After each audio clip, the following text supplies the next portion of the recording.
Hello, dear listener. Tonight we travel to a place where the air smells of olives, sweat, and burning animal fat. You're not watching it from a textbook or some cinematic slow-motion pan across marble ruins. No, you're in it. Sandals laced, tunic clinging to your back in the heat, and dust already coating your ankles. The city buzzes with arguments, traders yelling over crates of figs, goats bleating like they have grievances, and orators holding court in the middle of it all. This is ancient Greece, not the Greece of postcards and crumbling pillars, but the raw, chaotic, surprisingly pungent version. And you're already in trouble. You're standing in the middle of the Agora, Athens' bustling civic marketplace, and you don't belong. You can feel it in the way people glance at your strange clothes, your wide-eyed stare, and the fact that you clearly don't know where to go or how to behave. A man in a red cloak brushes past you, muttering something about barbaros. You're not even sure if he insulted you or just labeled you accurately. And here's your first harsh truth. This isn't just a market. It's the political, commercial, religious, and social core of the city. And you're underdressed, underprepared, and possibly already breaking 3 unwritten rules. You probably won't survive this. So, before you get comfortable, take a moment to like the video and subscribe, but only if you genuinely enjoy what I do here. And while you're at it, drop your location and the local time in the comments. I'd love to see where and when you're listening. Now, dim the lights, maybe turn on a fan for that soft background hum, and let's ease into tonight's journey together. You duck out of the way as a boy dashes past with a basket of live chickens. They're squawking like they know what's coming. To your left, 2 older men are arguing about grain prices. To your right, a woman in a sun-bleached himation balances a clay amphora on her shoulder. You try to step into the shade of a pillar, only to realize you've wandered too close to a group of philosophers deep in debate. One of them stares at you, appraisingly. "You are not from here," he says plainly. Busted. The Agora is more than chaotic, it's calibrated chaos. There are rules here, invisible to you but deeply ingrained in everyone else. Don't speak unless spoken to. Don't interrupt the speaker. Don't gawk at women, especially if they're walking with a male relative. And absolutely don't insult the gods aloud. You glance up nervously at the statues of Athena and Hermes looming from rooftops. Best to keep your mouth shut for now. You're thirsty. Of course you are. It's pushing 30 degrees Celsius and your modern sunscreen gave up hours ago. You spot a public fountain and rush toward it, only to be intercepted by a barefoot boy who silently scoops water with a ceramic ladle and hands it to you with wary eyes. Tastes earthy, but you're too parched to complain. Then it hits you.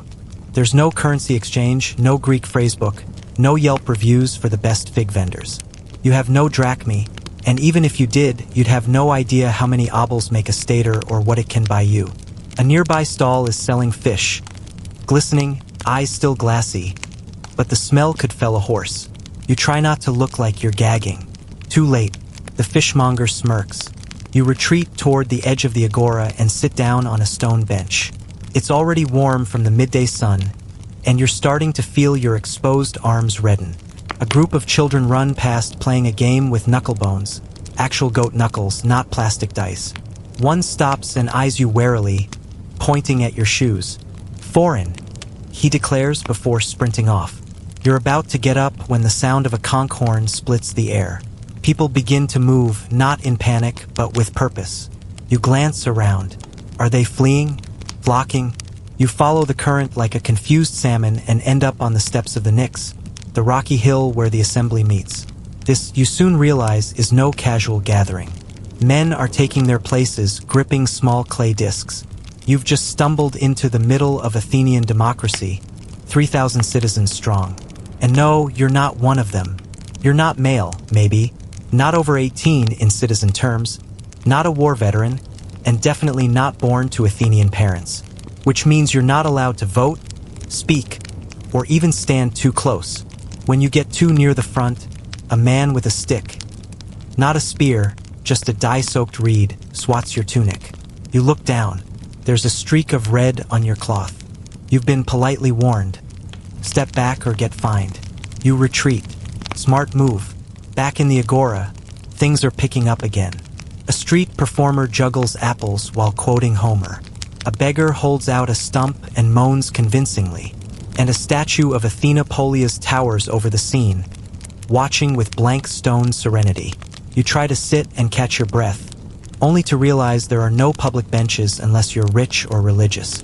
You choose the latter and squat near a small shrine. The priest stares but says nothing. Just when you think you've figured out how to sit inconspicuously, a man in blue robes leans down and whispers, "The symposium begins at dusk. Bring wine and wit." You don't know who he is or what that means, but you're definitely not ready for it. By now you're dizzy, lightly sunburnt, a little humiliated, and definitely not smarter than a 5th century BCE child. You've survived your first hour in ancient Greece. Barely. You haven't been arrested, insulted any deities that you know of, or eaten anything toxic, though that roasted locust you saw earlier might come back to tempt fate. Still, you're beginning to sense a theme: you don't belong. Not by law, custom, language, or smell. And the day isn't over yet. You take one last look at the agora, the cracked flagstones, the flickering torchlight of a nearby temple, the chorus of chickens, debates, and prayers, and try to remember where the inn is, if you can even afford it. Suggestion here than an entitlement. There's no alarm clock, just the clatter of hooves and a donkey braying like it's being strangled. You blink, confused. Where are you? Ah, yes, stone floor, thin mat, stale air. A guest room in a modest Athenian home, wedged between a courtyard and a stack of clay oil jars. There are no pillows, no blankets unless you count the coarsely woven fabric that's now bunched uselessly at your feet. You sit up and instantly regret it. Your back is sore from lying on packed earth and your mouth tastes like clay dust. And it's breakfast time.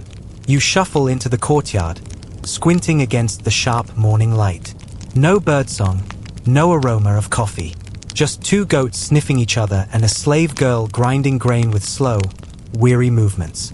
The head of the household, a wiry man with sunburnt arms and eyebrows like hedgerows, gives you a nod, then gestures toward a low wooden table. You sit cross-legged as the food arrives. And by food, we mean survival-grade Greek breakfast.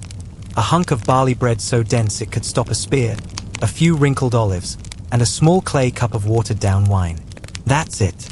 No honeyed porridge, no fried eggs, no fruit parfait drizzled with imported cinnamon. Just rough bread, a sour bite of brine, and liquid that tastes like sour grapes and broken promises. You ask for water. The room pauses. Someone snorts. The same slave girl returns and pours you a shallow cup from an amphora. It tastes better than the last batch. Less algae, more mountain spring. Small victories. But let's talk about what's not on the table. Dairy, meat, sugar, and definitely no utensils. The Greeks ate with their hands, often scooping things with flatbread or just their fingers. You try your best, but it's clear from the way your host watches you fumble with the olives that you're failing the etiquette test. And here's a weird side note. You're probably already deficient in calories. A typical Athenian might consume around 1,800 to 2,000 calories a day, if they were lucky. Most of it came from cereals, legumes, and wine. So if you were hoping for protein-rich superfoods or a quick protein bar to get through the morning, no. Someone passes you a chunk of white onion, raw. It stings your tongue and eyes at the same time, and your stomach clenches in protest. But you chew dutifully while your host begins an early rant about the upcoming assembly vote. You nod and murmur supportively, though you understand maybe one word in 10. Something about tribute, or silver mines, or ostracizing his cousin. Possibly all three. And here's your second shock of the day. No coffee, no tea, no caffeine at all. The ancient Greeks didn't even have chocolate. If you're the kind of person who needs a morning latte before you can face sunlight, I'm sorry, your soul has already left your body. In its place stands a pale, shaky creature chewing olives in horror. The conversation shifts toward politics. Your host slams his hand on the table, the olives jump, and he launches into a passionate speech about the Spartans. You quickly realize, nobody here is politically disengaged. In fact, political apathy was considered shameful. The word idiots literally referred to someone who kept to themselves and avoided public affairs. You nod again, trying to look informed. You do not want to be an idiot. After this gourmet ordeal, your host insists on showing you the pantry. It's a dark, musty space filled with amphory, hanging onions, dried herbs, and something that smells like a dead squid. You smile politely, gag discreetly, and swear you'll never complain about your fridge again. There's a knock at the door, a neighbor dropping off lentils. A gift? Not really. It's part of a constant web of reciprocal exchanges, a form of social glue. You'll need to return the favor later, perhaps with oil or bread, or wine, or just a goat. The morning drags on. You offer to help with chores and are handed a broom made from twigs. It disintegrates on contact with the floor. The lady of the house chuckles and shows you how to sweep with the grain of the dust, not against it. You are humiliated by an ancient mop. By noon, your stomach is groaning again. But lunch? Not yet. You might nibble on dried figs or almonds if you're lucky. Your host offers you something brown wrapped in vine leaves. You take a bite. It's garum, the infamous fermented fish sauce. It hits your tongue like an ambush. You nod weakly and whisper, "Delicious." And now for your quirky tidbit of the day. Did you know some Greeks added grated goat cheese to their wine? Historians still argue whether this was a sign of sophistication or just proof that taste is subjective across centuries. Finally, it's time for the midday break. Not a siesta exactly, there's too much to do for that, but at least the city pauses a bit.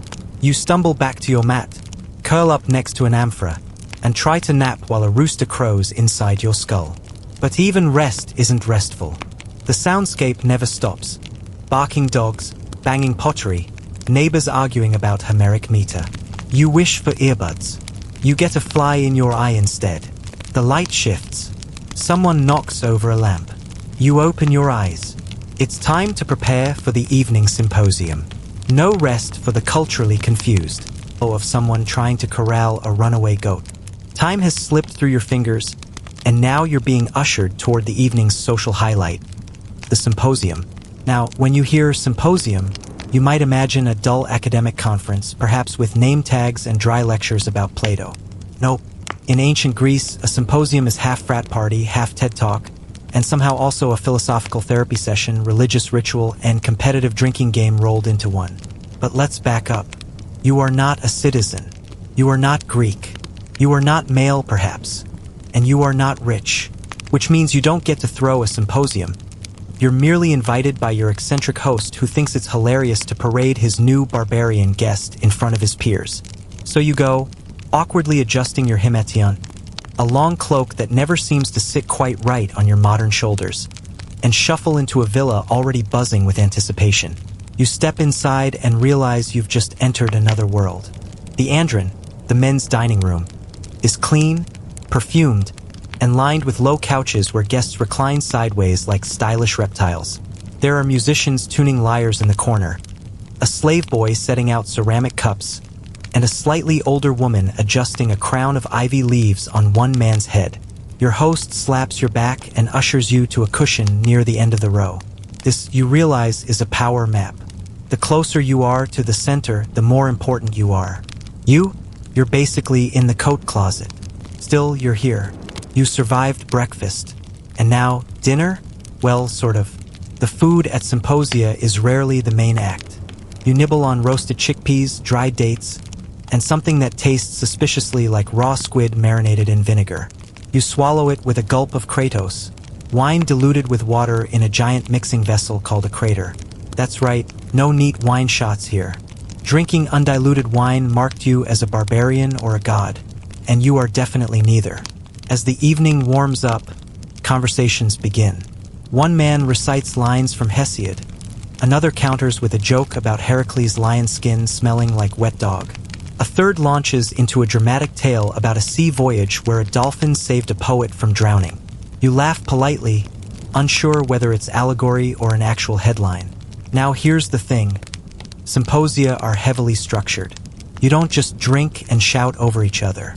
There's a symposiarch, a kind of drinking master, who decides how strong the wine should be and when it's time to change the topic. Tonight, the theme is love.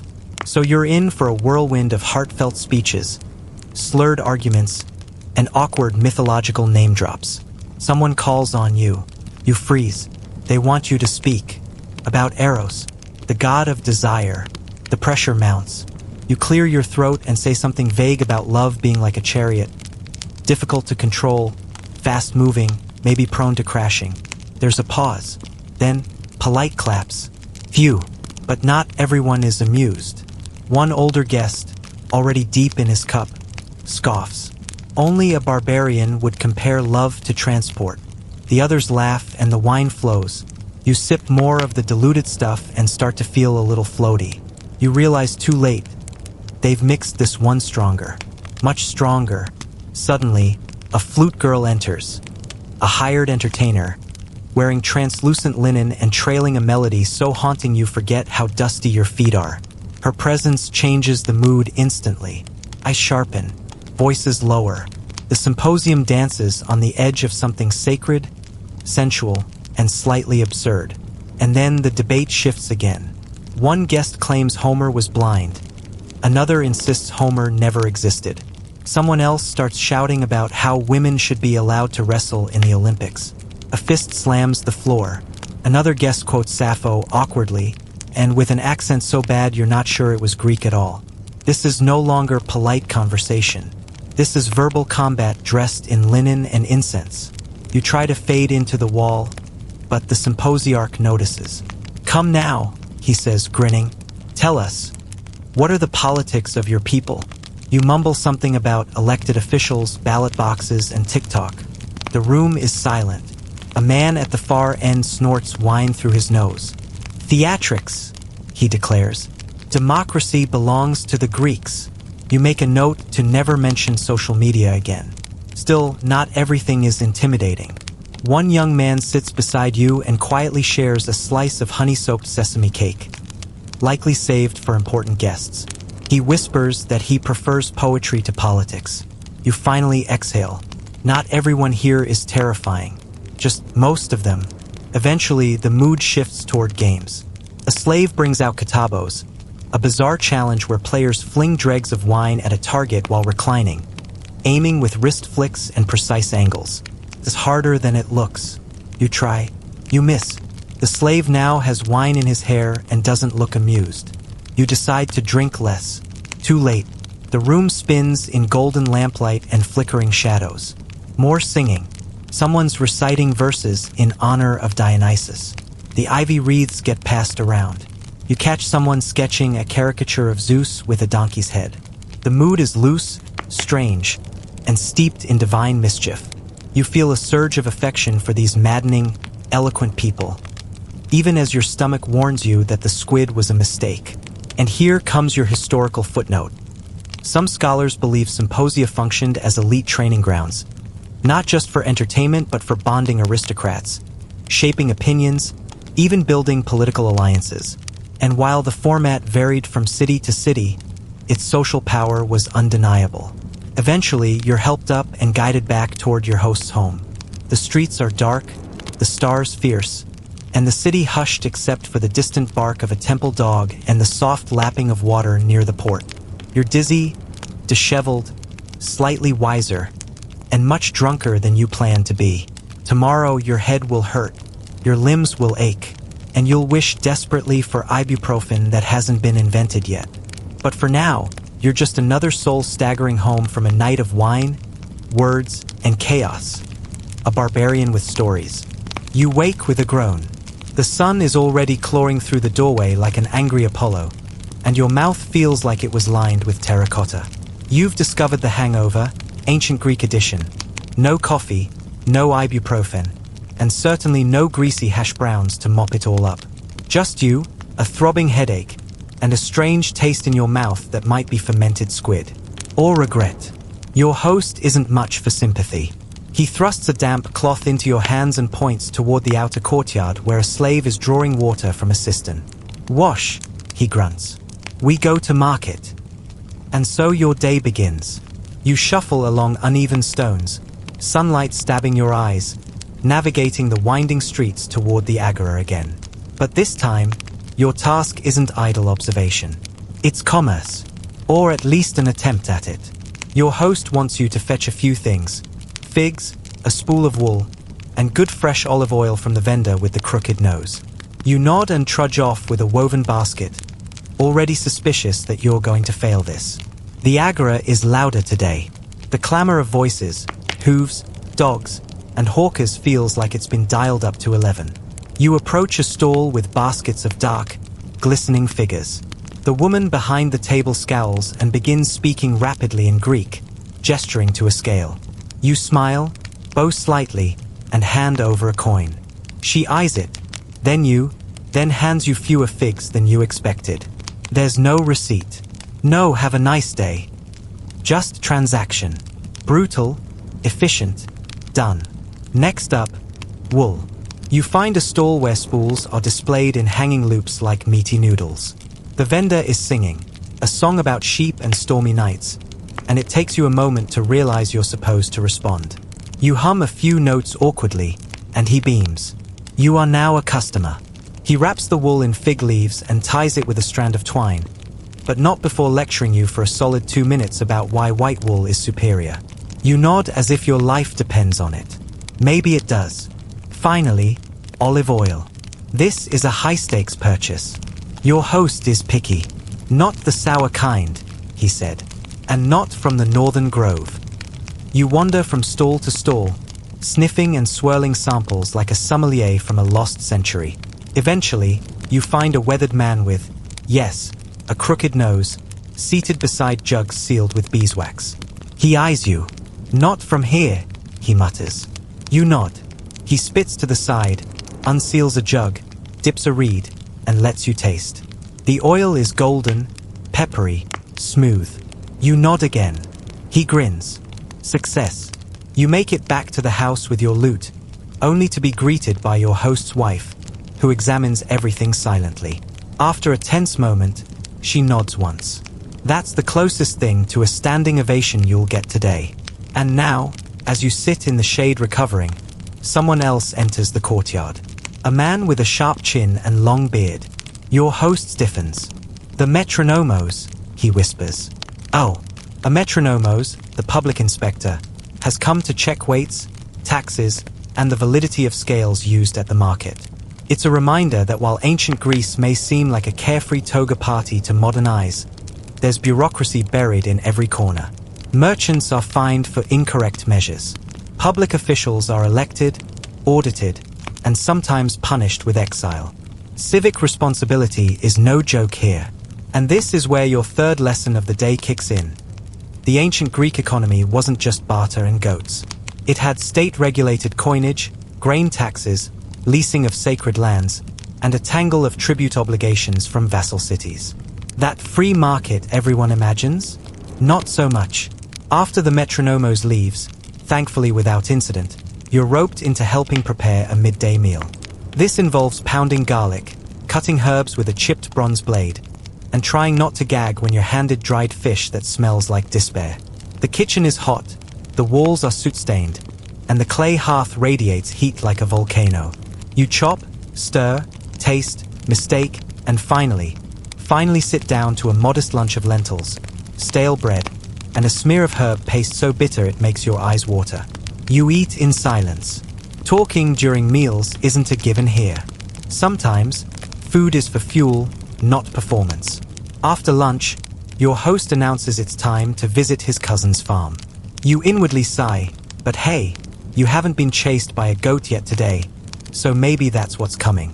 You set out walking, because yes, everyone walks. Rich, poor, philosopher, farmer. There are no taxes, no horses for non-elites, and only a few carts that would shake the teeth out of your skull.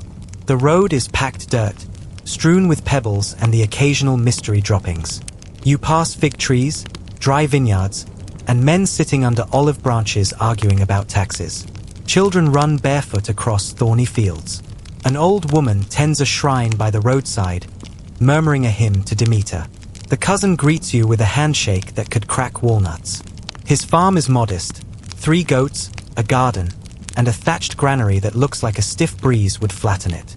You help him lift amphory of grain, swat flies, and try to look useful. He teaches you how to spot a ripe olive, how to test a cucumber, and how to curse effectively when you cut your hand on a flint blade sickle. And here's your quirky tidbit of the day. Goat cheese was so important to some city diets that theft of a cheese-making mold was once prosecuted like a felony. Historians still argue whether this reflects food scarcity or just how obsessed the Greeks were with cheese. By the time you return to the city, your feet are blistered, your face is sunburnt, and your stomach is rebelling against the lingering memory of garum. You make it back to the house and collapse into the shade. A jug of water is placed by your side, cool and clean. The same slave girl gives you a small smile, then goes back to grinding barley. The city's still moving around you. People trading, arguing, praying, walking. Life in ancient Greece is beautiful, brutal, exhausting, and utterly indifferent to your confusion. You close your eyes and realize you've made it through another day. Barely. You're roused by the clatter of hooves, again. Because in ancient Greece, peace and quiet is an ideal, not a reality. The sun hasn't even crested the rooftops yet, and already the city hums like a wasp's nest. Vendors arranging baskets, donkeys being coaxed through narrow alleys, and temple bells chiming like distant thunder. Your host is waiting, arms crossed. "Gymnasium," he says. You blink. "Gym, what?" But there's no misunderstanding. You're about to experience one of the most central institutions of Greek life, and it's nothing like your local 24-hour chain with sanitizing spray and treadmills. The gymnasium is a strange blend of athletic training, philosophy seminar, political networking, and social ranking system. And, surprise, it's also completely naked. You shuffle behind your host, following the mosaic-paved paths toward a walled courtyard that echoes with the sounds of grunts, laughter, and slapping feet. Through the entry arch, you glimpse sunlit columns, vine-tangled trellises, and men. So many men, stretching, wrestling, and oiling each other's backs like it's completely normal. Because here, it is. Your host removes his hemation with casual indifference and gestures for you to do the same. You hesitate. "I'm cold," you mumble. He frowns. "It's 30 degrees. You strip awkwardly, clutching the fabric like a towel at a public pool, and inch your way into the fray. The palaristra, the wrestling yard, is a square of packed earth framed by colonnades. Naked men toss discus, run laps, and grapple in the dirt with the intensity of unpaid interns in an MMA ring. There are no weights, no machines, no water bottles, just sheer body weight, sweat, and shouting. You try to blend in, but your posture screams confused time traveler. A boy no older than 15 pins a man twice his size and is met with cheers. You step aside quickly before someone invites you to spar. Instead, your host points to a bronze urn beside a statue of Hermes. "Rub this on," he says. It's olive oil, lightly perfumed, and apparently mandatory. You pour it into your palm and smear it across your chest, then glance around. No towels, no paper napkins. Everyone's glistening like roast chickens under a summer sun. Then comes the dust. Another man approaches with a basket of pale yellow powder, sand or ash mixed with clay, and gently pats it across his arms. You follow suit, slathering on what feels like a cross between baby powder and exfoliant. You've now completed the official pre-exercise ritual: oil, dust, stretch. This is supposed to enhance grip during wrestling, reduce sunburn, and maybe impress the gods. Or at least the philosophers watching nearby. And oh yes, they're here too. In a shaded corner, 3 older men wrapped in hemations sit on stone benches debating the soul's shape, quoting Heraclitus and occasionally gesturing toward the athletes as metaphors for moderation or excess. One of them calls out to you, asks your opinion on virtue. You panic. Say something about it being, important? They nod sagely. You've passed the quiz. Barely. Now here's your mainstream historical fact. Gymnasia weren't just workout spots. They were training grounds for body and mind. Many were funded by wealthy benefactors and served as elite social clubs where young citizens learned discipline, rhetoric, and how to network naked. Aristotle himself gave lectures in one. But despite the philosophy, the body is the real focus. And these Greeks? Obsessed. The ideal male form was seen as evidence of moral strength. A paunch or flabby limbs meant laziness, indulgence, or worse, Persian sympathies. You look down at your own form and wonder if there's a diplomatic way to say, "I do CrossFit back home." Someone invites you to try the discus throw. You accept, mostly because it involves no grappling. The disc is heavier than expected, solid bronze, worn smooth. You wind up, release, and promptly hit a fig tree. Several figs rain down. One lands on a philosopher's scroll. There is silence. You bow deeply and retreat to the shade. A flute begins to play from somewhere in the courtyard. Two boys practice sprints barefoot, their ankles wrapped in thin leather thongs. A wrestling match begins near the center. Grunting, slamming, a tangle of limbs and dust. The loser walks off with a bloody nose and a grin. You excuse yourself, slipping toward the appetitarian, the changing room. There, a slave holds a strigil, an iron scraper used to remove oil, sweat, and dust from the skin.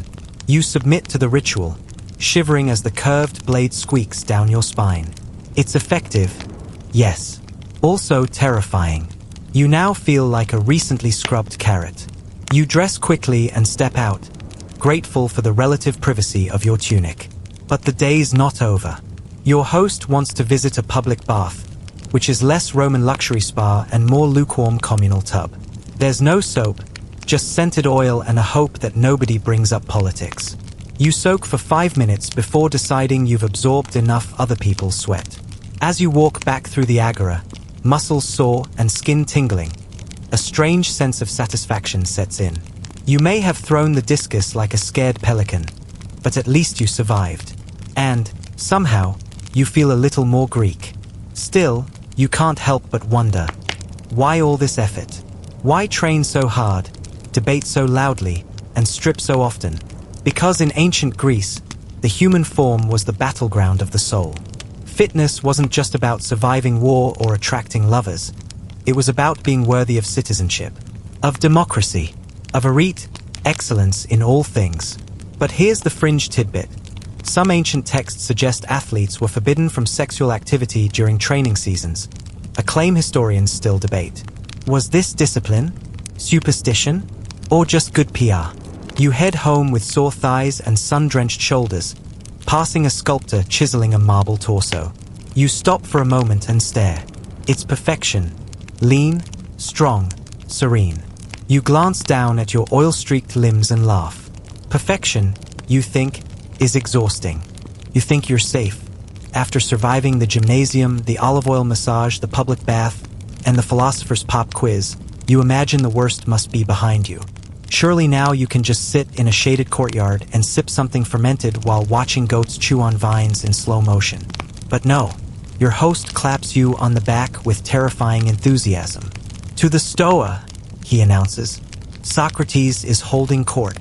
And just like that, you are swept toward the philosophical meat grinder known as Athenian dialogue, where conversations last 3 hours, every answer is wrong, and even the questions might be traps. You arrive at the Stoa Poikile, a painted colonnade overlooking the agora, bustling with cloaked men. Some recline on benches, others pace while gesturing dramatically. A few squat by the columns, scribbling notes on wax tablets.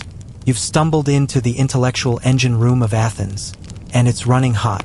There he is, Socrates, short, barefoot, balding, bearded like a particularly wise goat, and wearing a cloak that's seen better centuries.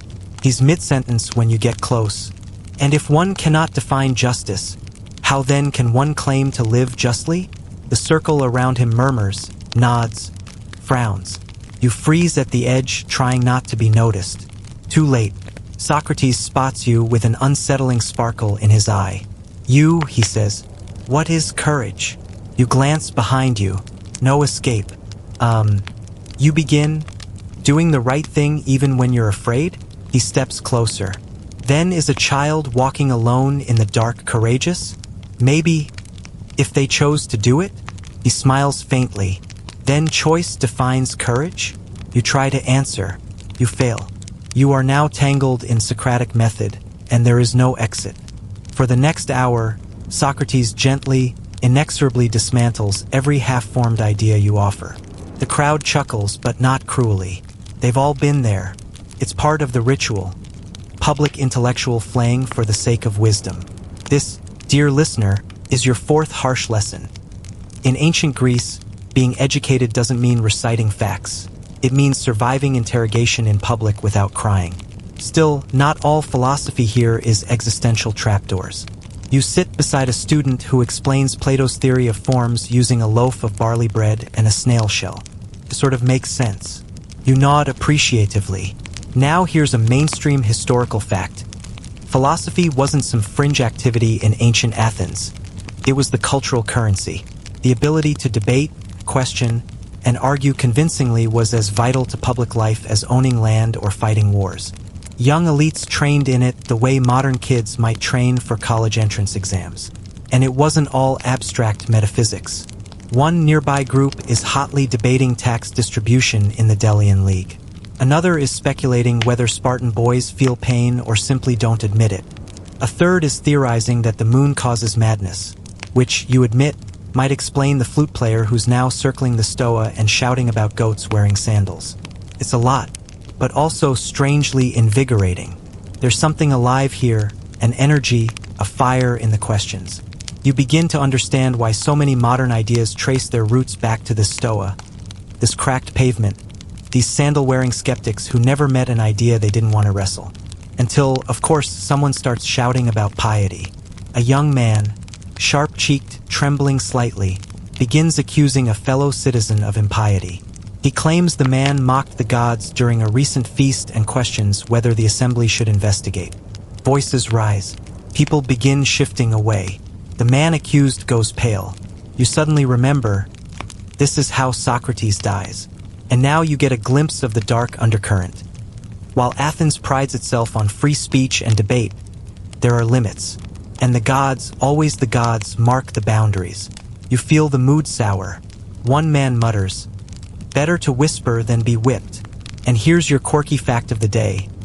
Athenians sometimes swore oaths with sacrifices as legal contracts, calling the gods as witnesses. Historians still argue whether this was spiritual accountability or just social pressure dressed as theology. You slip away from the stoa just as the accused man begins his defense. You don't want to know how it ends. Your host finds you later near the bronze statue of Athena Primachos, smiling like he's just emerged from a bath of clarity. "Was it not magnificent?" he asks. "All thought, no blood." You nod, even as your mind spins from mental bruising. As you walk back, you pass a chalk sketch drawn on a wall. A caricature of Socrates with donkey ears. Someone's idea of rebellion, or maybe affection, or both. Back at the house, the family gathers around the hearth. Someone is reading poetry. A child is playing with a top made from a walnut shell. You sit down, exhausted, and nibble on figs. Your host's daughter offers you a riddle about a lion and a shield. You fail. She laughs. It's the kind of sound you've heard all day. As night falls and the firelight dances on the stucco walls, you think back to the question Socrates asked you. What is courage? Coming here might not have been it. But staying, listening, trying, stumbling, surviving, maybe that counts. You don't wake up to roosters this time, you're already awake. Sleep in ancient Greece isn't restful so much as interrupted.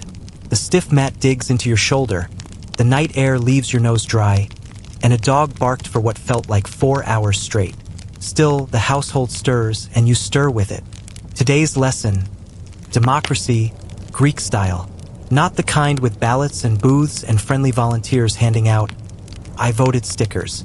No, this version comes with shouts, sandals, and the lingering scent of goat sweat. Your host hands you a fig and a scrap of barley bread, then waves toward the door. "Ecclesia," he says. "Assembly." You're not entirely sure whether you're allowed to go, but you're learning hesitation looks suspicious, so you tag along. The Nix, the flat-topped hill where the assembly meets, is already filling up. Stone seating carved into the slope, a platform for speakers, and thousands of men streaming in like it's a sporting event. Except instead of jerseys, they wear short chitons. And instead of cheering, they argue. Your host, like most citizens, carries a small clay tablet. You spot others holding pebbles, parchment scraps, or tokens with names scratched into them. These are for voting, for speaking rights, or possibly for lunch tokens, you're honestly not sure. Everything is loud, hot, and borderline indecipherable. A herald raises a staff and the meeting begins. The presiding officer delivers an invocation to Zeus, then opens the floor. First issue, tribute from allied cities. A man with a thunderous voice argues that Athens deserves more from the island of Lesbos. Another man, older, hoarser, counters that squeezing allies risks revolt. They yell, they jeer, they quote Homer, and then someone throws a shoe. This is democratia.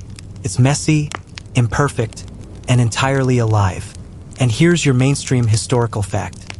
The Athenian assembly was open to any male citizen over 18, and often attracted crowds of 5,000 or more. Decisions weren't made by kings or consuls, but by ordinary men yelling at each other until a vote tipped the scales. Your host tries to explain the issues to you in low tones. He mentions grain shortages, mercenary payments, and whether the city should fund a new play by Euripides. You nod like you understand. Mostly, you're just impressed anyone can keep track of this chaos. But then things take a turn. A speaker accuses a magistrate of corruption. He claims bribes were taken, that temple funds were misdirected, and that the man in question purchased a new chariot suspiciously close to the date of a grain shipment gone missing. The crowd erupts. Shouts of Dokamasia echo. An investigation is demanded. The accused steps forward, red-faced, and tries to defend himself. You can't look away. This is part trial, part theater, and completely public. A citizen stands beside you and mutters, "They all lie, but the clever ones lie in verse." You want to write that down. Eventually, the crowd votes, not with hands or voices, but with colored pebbles dropped into urns. White for acquittal, black for guilt. You watch in awe as the urns are emptied, the pebbles counted. The magistrate is spared, barely, but he does not look relieved. He looks hunted. This is your fifth brutal truth. Athenian democracy was a double-edged sword. Citizens could vote, argue, and rule, but they could also be exiled, fined, or ruined by the same process. Glory and disaster often walked hand in hand. You start to sweat, not from the sun, but from the realization that you, as a stranger, non-citizen, non-Greek, would never survive in this system. There's no appeals court for outsiders, no advocate, no second chances. And here's your fringe tidbit. Citizens were sometimes paid to attend the assembly, especially later in the 5th century BCE. Historians still argue whether this promoted fairness or simply packed the benches with freeloaders. After the vote, the assembly dissolves. The crowd scatters. Some head to the agora. Others go to the temple of Hephaestus to pray. Your host wants lunch. You want a blanket and a nap.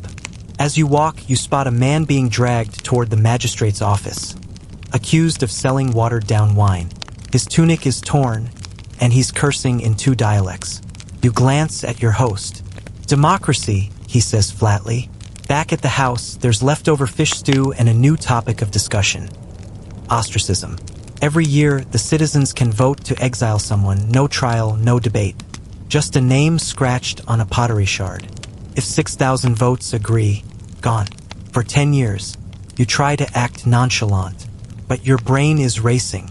What if they choose someone out of envy? What if they write your name? And then comes your 6th unwelcome realization. Democracy here doesn't mean protection. It means power, raw, unpredictable, and often unkind. It's beautiful in theory, terrifying in practice. As the day fades, you sit in the courtyard and watch shadows lengthen across the walls. The city murmurs around you. Carts rattling, boys shouting, bells chiming at a distant shrine. You think back to the assembly, the passion, the fury, the urgency. And then you wonder, how many voices were never heard?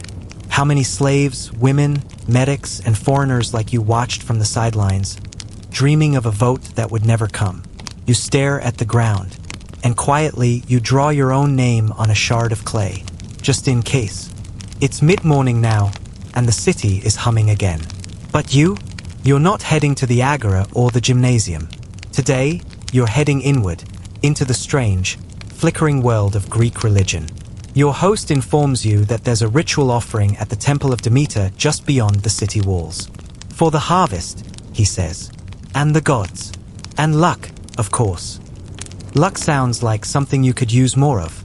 You follow him past vendors hawking garlands, past a stonemason hammering a face onto a half-finished statue, past a trio of boys chasing a goat that definitely isn't theirs. You climb a gentle slope toward a low, columned shrine, the scent of charred herbs and something vaguely meaty wafting through the air. A priestess in saffron robes stands before a smoking altar, her hair bound in a braided crown. She is not smiling. No one is smiling. Because this is not a festival. It's not revelry or chorus lines. This is something older, quieter, and much more serious. A man steps forward with a small piglet, its legs tied, its eyes wide. You freeze. This is your first animal sacrifice, and it hits you harder than expected. The priestess murmurs prayers in rhythmic Greek, invokes Demeter's name, sprinkles barley on the piglet's back, and nods to the butcher beside her. It's fast. It's clean. It's over in seconds. The blood is caught in a bowl. The entrails are examined for signs, omens, messages from the divine. A murmur runs through the crowd.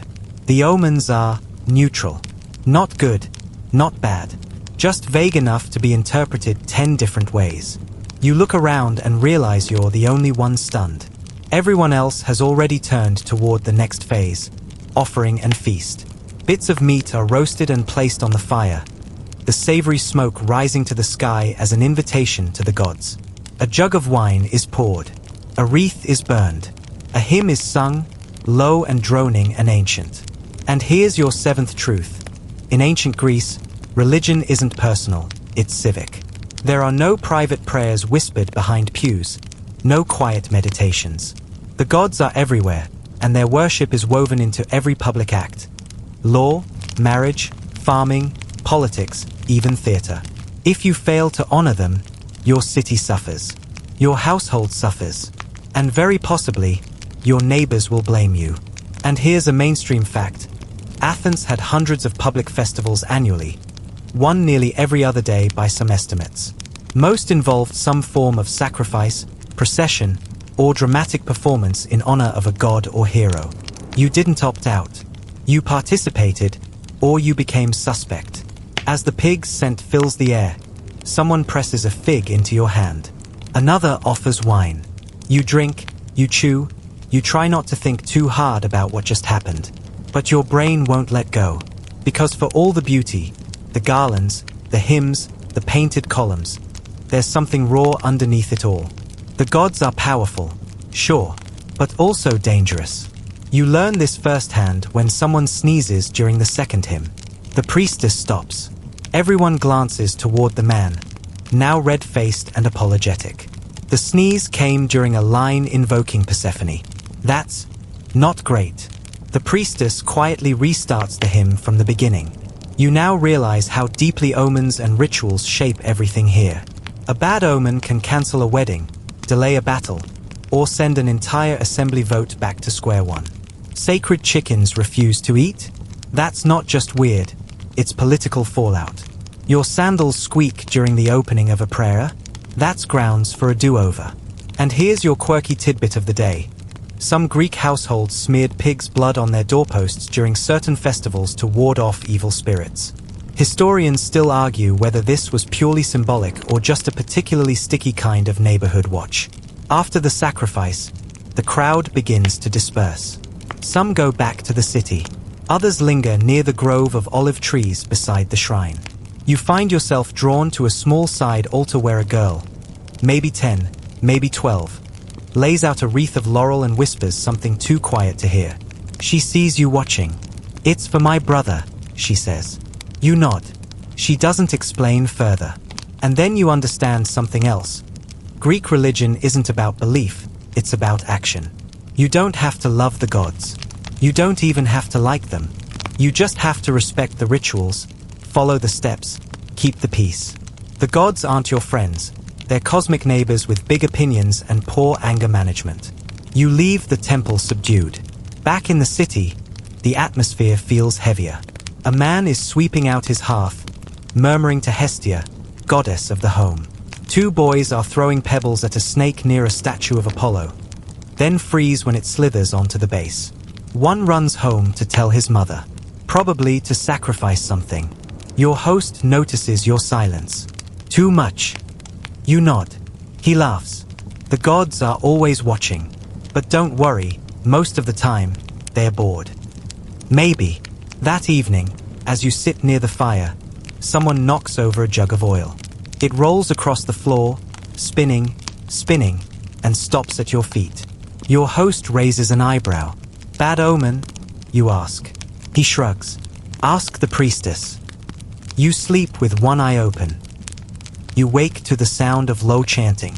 Not words you understand, just a steady hum, layered and rhythmic, echoing down the alleyways like a breeze wrapped in syllables. You sit up groggily and peer through the door. It's barely dawn. The light is blue and weak, but already the city is moving, and your host is standing over you, holding out a tunic. You're going to see a doctor today. Well, not quite a doctor as you know it. More like a healer, part mystic, part surgeon, part walking apothecary. You didn't ask for this. But last night, you muttered something about your shoulder aching, and now your host insists on taking you to a temple of Asclepius, god of medicine. I don't need, you try to explain. No, he interrupts. You need it. So off you go, shoulder twinging more from fear than injury, past sleepy stalls and dogs scratching fleas, toward a modest temple nestled beside a grove. The Asclepian. A woman greets you, not a priestess, not exactly a nurse. She smells faintly of thyme and goat fat. She gestures for you to remove your tunic and lie down on a cool stone slab beneath a painted frieze of snakes coiled around staves. You swallow hard. You are officially in the ancient Greek medical system. And here's your mainstream historical fact. Greek medicine was a complex mix of observation, philosophy, trial and error remedies, and religious ritual. The Hippocratic Corpus, a foundational body of texts, emphasized things like diet, environment, and humors, blood, phlegm, yellow bile, and black bile. Health, according to this system, came from keeping those fluids in balance. Your healer prods your shoulder, mutters, then reaches for a jar of honey mixed with crushed myrrh and olive oil. She rubs it into the joint. Then she holds up a needle. Not stainless steel. Bronze. Thick. Blunt. No, you say instinctively. She shrugs and sets it down. Instead, she brings a bundle of dried herbs wrapped in wool, sets it alight, and lets the smoke waft across your chest. It smells like rosemary, mold, and something ominously medicinal. Breathe, she says. You breathe. Then she presses your temple with her thumb and whispers a prayer to Asclepius. Behind her, a boy sweeps the floor in slow arcs, careful not to disturb the trail of flower petals leading to a snake statue. A real snake coils around the base, flicking its tongue lazily. No one reacts, and that's your 8th lesson of the day. Healing in ancient Greece isn't just clinical, it's spiritual. Medicine is inseparable from the divine. People sleep in temple precincts hoping for dream cures. Incubation, it's called. You ask your host about it. Some wake healed, he says. Some wake confused. Some don't wake. Comforting. After your shoulder is oiled, poulticed, and gently cursed or blessed, you're still not sure. You're led outside and handed a cup of wine with fig bark steeped in it. For clarity, the healer says. You drink. Tastes like chewing a wooden table. But 10 minutes later, your shoulder does feel better. Placebo? Divine intervention? Goat grease? Who knows? And now here's your quirky tidbit. Ancient Greek doctors sometimes recommended cabbage to treat headaches, bad dreams, or even drunkenness.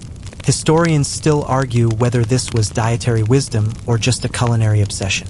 You pass another clinic on your way back. Really just a lean-to with a man sharpening a scalpel. Inside, a boy is having a tooth removed while biting a strip of leather. There's no anesthetic, just strong arms, fast work, and hope. You almost throw up. Your host grins. Good thing we took you to the nice place. You return to the house shaken but whole, and take a few minutes to lie down. No one questions this. Rest is part of the cure. Even warriors rest. Even statesmen lie on stone slabs and wait for dreams to send them a cure wrapped in metaphor. Later, while walking through the agora, you pass a small crowd clustered around a blind man. He's healing people or claiming to, touching foreheads, chanting spells, and waving what looks like a dead lizard tied to a string. You slow down. That's folk healing, your host mutters. Some say it works better. Better than what? You don't ask. You spend the afternoon with your back against a tree, watching the city move. A woman sprinkles barley over a shrine. A merchant wraps a sprained ankle in wet rags. A boy with a swollen cheek chews clove and spits into the dirt. Everyone here is a little bit sick and a little bit curing. And here's the strangest part. No one expects medicine to be certain. There are no guarantees, no miracle pills, no surgical miracles. There is ritual, observation, prayer, and stubborn survival. You suddenly realize they're not looking to eliminate death. They're just looking to live well before it comes. As dusk settles, you light a clay lamp and sit beside it, flexing your shoulder. It aches, but it's a good ache now, earned, understood. You whisper thanks to Asclepius, just in case. This morning starts quietly, but not peacefully.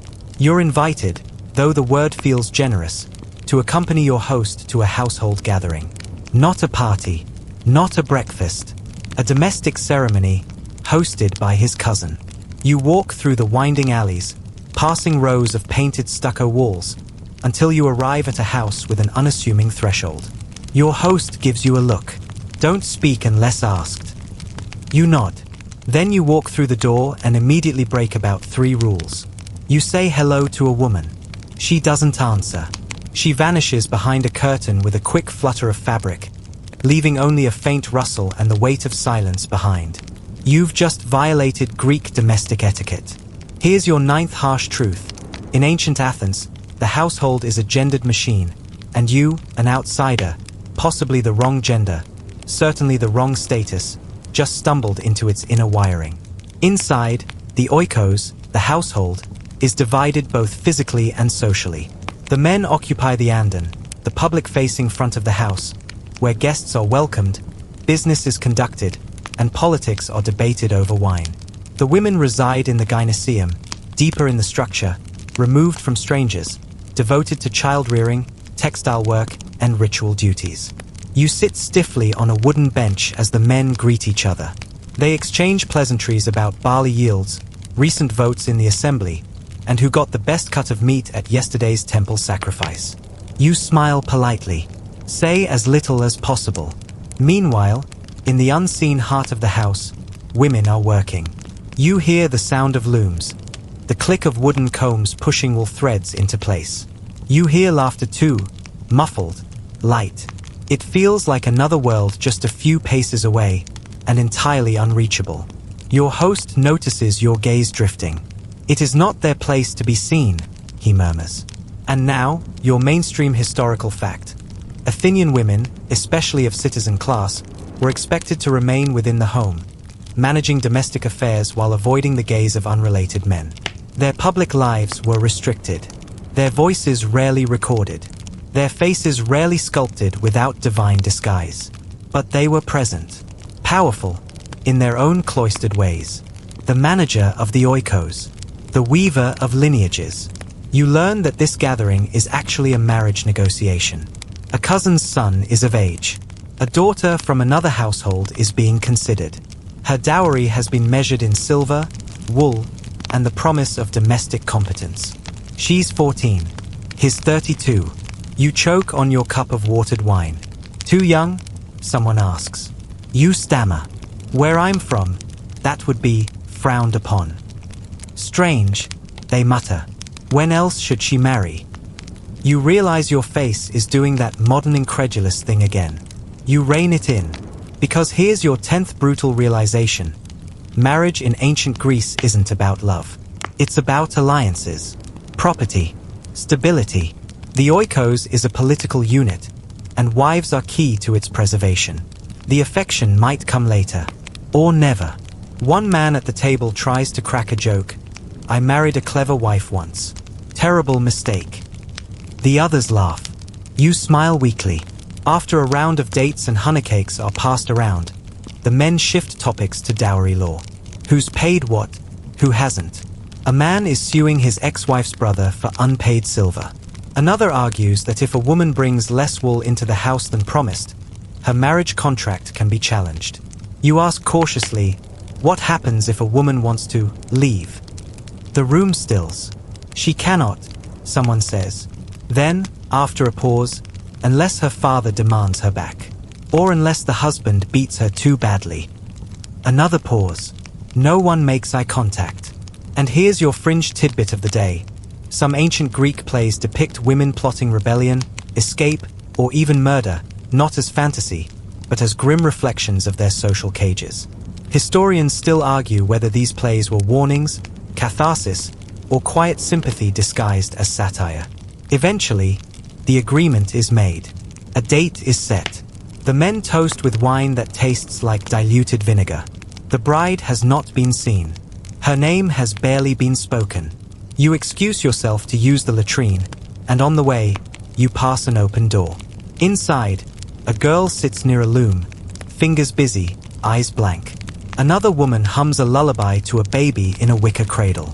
The girl looks up, just for a second, and meets your eyes. Then she lowers them. You return to the andron and say nothing. As you walk home, your host asks if your people have strong households. You pause. Think of kitchen counters and shared chores and bitter divorces and awkward Thanksgivings. We do, you say carefully, but different. That night, you lie on your mat longer than usual. You stare at the rafters, listening to the wind push through the reeds on the rooftop. You wonder what the girl was thinking, and whether she'll ever get to speak her mind. You wake to clinking pottery and low voices, an unmistakable blend of breakfast and bargaining. But this morning doesn't belong to olives or prayers or even democracy. This morning belongs to marriage. Not yours, thankfully, though given how your host eyes you occasionally, you wouldn't be surprised if he's wondering what kind of dowry you'd command. Spoiler, not a big one. No land, no family name, and your weaving skills are charitably non-existent. Today's marriage is a neighborhood affair. A family nearby is celebrating the formal betrothal of their daughter. You're invited to attend, not the ceremony itself, of course, just the men's portion. A feast, a toast, a transaction. The girl in question is 15. The groom is twice her age, maybe more, and no one finds this remotely unusual. Here's your 11th harsh lesson. Love in ancient Greece rarely begins in marriage. In fact, love has little to do with it. Marriage is a contract between men. The woman, legally transferred from her father's household to her husband's, is the cargo, the freight, the vessel of future sons. You follow your host to a modest courtyard where garlands hang from olive branches and rose petals scatter the ground. The proalia, or pre-wedding ritual, is underway inside the house, out of sight. Women are bathing the bride-to-be, adorning her with ribbon and perfume. Meanwhile, out here, the men drink wine and argue over goat prices. One man, clearly tipsy already, leans toward you. Your people marry later, yes? When women are old. You blink. We let them choose. He bursts out laughing. And they still choose men? Amazing. The others join in. It's meant as a joke. You smile because there's no safe alternative. Here's your mainstream historical fact. Greek marriage typically occurred when girls were in their early teens and men in their 30s. The arrangement was made by the Kyrios, the male guardian, and formalized by the transfer of the bride and the dowry. Romantic attachment might grow later or not at all. You sip your wine and try not to think about the girl's face. Eventually, the engesis is performed, the handshake agreement. The bride's father grasps the groom's hand, in front of witnesses, and declares his daughter his to give and the man's to take. No paperwork, just solemn words and eye contact. That's all it takes to set a life in motion. The feast begins. Trays of roasted chickpeas, boiled barley, figs, and grilled fish make their rounds.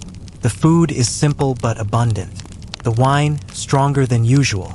You're seated near the edge of the gathering, close enough to hear, far enough not to be expected to speak. A young man across from you grumbles into his cup. She'll be happy. He's kind. Another snorts. Kind? He's got one eye and a limp. That's better than most. No one disagrees. You realize the bar is low.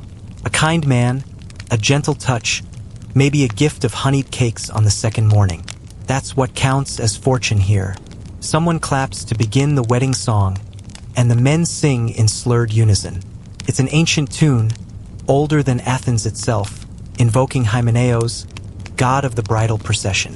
The words are beautiful, hopeful, strange, reverent. You wonder if the girl can hear them from the women's quarters. If she even wants to. Here's your quirky tidbit. In some wedding rituals, brides offered locks of hair and childhood toys to Artemis, a symbolic goodbye to girlhood. Historians still argue whether this was empowering or just a sweetened form of submission. By nightfall, the bride will ride in a chariot to her new husband's home, veiled and silent, flanked by torches and hymns. The women will wait inside to bathe her. The men will wait toasting until dawn. And in the center of it all, a girl will begin her life as a wife. A stranger in a stranger's house. Back at your host's home, the mood is subdued. His wife eyes the door occasionally. You realize they have a daughter too, maybe 10, maybe 11. You watch her as she winds wool around a spindle with careful fingers. She's not listening to the talk around her. Or maybe she's pretending not to. You step outside to breathe. The city is quieter now. The songs still echo faintly in the distance, like the aftertaste of sweetness laced with stone. You look up at the stars and wonder how many girls have done this, stared upward on the last night of freedom or the first of silence. You wonder if love ever comes, and what happens if it doesn't. By now, you're learning to read the city by its sounds. The high-pitched clatter of pots, market day, the long, drawn-out chant of flute players, ritual, the unmistakable shuffle of sandals on marble, punctuated by shouted instructions and distant drums. Theater. Today, it's theater. And not just any stage play. You're going to the City Dionysia, Athens' largest and most sacred dramatic festival. Part civic ritual, part cultural obsession, part emotional roller coaster with masks. Your host practically shoves a chunk of bread into your hand and waves you toward the gates. Don't be late, he says. We have front row stone. You blink. Theater? In the morning? He laughs. The tragedies start at dawn. It's the God's hour. And so you go, rubbing sleep from your eyes, following the flow of men and boys down the sloped paths of the Acropolis toward the Theater of Dionysus, built right into the hillside. It's enormous. It smells like sweat, incense, and crushed time. Thousands of spectators are already taking their seats on cold stone benches. There's no popcorn, no ushers, just a crowd buzzing with anticipation. A priest sacrifices a goat, because of course he does, and the flute begins to play. And then the masks come out. Here's your 12th harsh truth. Greek theater is nothing like the movies you know. There's no subtle acting, no whispered dialogue, no private emotional nuance. Everything is amplified. Booming voices, stylized gestures, towering masks with exaggerated expressions. Drama here is a thunderstorm, not a drizzle. The first tragedy begins. It's not light. A royal house cursed by the gods. A mother marrying her dead husband's brother. A daughter torn between loyalty and law. The chorus enters, dozen strong, chanting in rhythmic unison, and the audience falls into complete, reverent silence. And here's your mainstream historical fact. Greek tragedies were performed competitively during festivals honoring Dionysus. Playwrights like Aeschylus, Sophocles, and Euripides each submitted a trilogy of plays, plus a comedy or satyr play, to be judged by a panel of citizens. The entire city attended. Attendance was civic duty. You try to follow the plot, but even with a few Greek phrases floating in your head, it's dense. Characters cry out to the gods. They tear their robes. They fall to their knees. And then someone kills themselves on stage. Symbolically, of course, but the howling? That's real. Someone in the audience sobs openly. You glance at your host. He's weeping too. Is this normal? You whisper. He nods. It's supposed to hurt. By midday, you've seen 2 murders, a war speech, a divine curse, and at least 3 metaphors involving birds. You step out for a breath and see vendors selling fig cakes and cups of watered wine. Boys reenact scenes in the dust. A blind man recites last year's winning lines for spare coins. There's no escaping the theater, it's in the city's bones. When you return, it's time for the satyr play, the wild, comic foil to the day's tragic triple bill. Men dressed as hairy, goat-legged forest spirits leap onto stage. There are jokes about wine, anatomy, and flatulence. The crowd howls. You try not to laugh. You fail. And here's your fringe tidbit. Greek plays often included political criticism, jokes about real citizens, and social satire, even under the watchful eye of the state. Historians still argue whether this was true freedom of speech or a pressure valve for deeper unrest. By sunset, your legs are numb and your emotions are frayed. You've watched gods weep and mortals defy fate, then watched half-naked dancers slap each other with fish. It's been a long day. Back at the house, your host is still humming one of the chorus tunes. His wife eyes him from behind a loom, not unkindly. Even she knows the stories. Even the children chant Euripides in the streets like nursery rhymes. Because here's the 12th realization. Greek theater wasn't entertainment, it was education. Exorcism. Identity. It reminded Athenians who they were, where they came from, and what it meant to live, suffer, hope, and die. You lie on your mat that night staring at the ceiling. You think of Antigone, of Oedipus, of the chorus, always watching. And you wonder what story your life would be here. Tragedy? Comedy? Both? You wake in the dark again. Not to bells or roosters this time, but to an involuntary sneeze. Your own. Not that it matters. The moment it happens, the room stills. Your host's wife, already kindling a flame beneath the breakfast hearth, turns her head. Your host glances up from adjusting his sandals. No one says a word, but the air has changed. You sneeze again, and now someone mutters, quietly but pointedly, "Apollo's watching." Here's your 13th unwelcome realization. In ancient Greece, even your nose can offend a god. That sneeze? It might be a sign, an omen, a warning. Something you said, or wore, or thought may have just tripped the invisible tripwire of divine patience. And now, you'll pay. Your host ties a sprig of laurel to the lintel on his way out the door. His wife sprinkles crushed garlic into the kitchen hearth. The slave boy who helps with water duty avoids your gaze like you've grown horns. Because this is a supernatural culture. One where every cough, stumble, or twitch of the eyelid could mean divine disfavor. And nobody wants to be standing next to the person who just insulted Apollo, Zeus, or heaven forbid, Artemis. You try to explain that sneezing is just a natural reflex, that you're probably allergic to dust. But that doesn't help. If anything, it makes it worse. Explaining away divine signs is basically heresy. Instead, you eat your olives quietly and resolve not to breathe too forcefully for the rest of the day. But the gods? They're not done with you yet. On your way to the agora, a bird, a raven, flies overhead and caws twice. Loudly, your host stops walking. "Left side," he mutters. And twice. You look at him, puzzled. We turn back. You hesitate. It's just a bird. It's not just a bird. So you turn back. Not because you believe, but because your host believes so deeply that not turning back might offend him more than the gods. And in ancient Greece, the divine and the social are always braided together. Here's your mainstream historical fact. Omens, signs, and divine portents shaped decision-making at every level of Greek society. From generals delaying battles to families postponing weddings. It wasn't superstition in the way we use the word today, it was a system. Logical, rule-bound, and codified by centuries of practice. And then there's the ritual repair, the sacred damage control you now must perform to avoid offending further. You're instructed to visit a nearby Herm, a sacred statue of Hermes, often just a stone pillar with a bearded head and a very prominent phallus. You stand before it, hands at your sides, and your host shows you how to anoint it with olive oil and say a simple prayer. You repeat the words. You have no idea what you've just promised. Afterward, The day proceeds cautiously. Every sound, every movement is loaded with potential. A dog barks twice while you pass the potter's shop. A man drops a fruit on purpose, you later realize, to see which direction it rolls.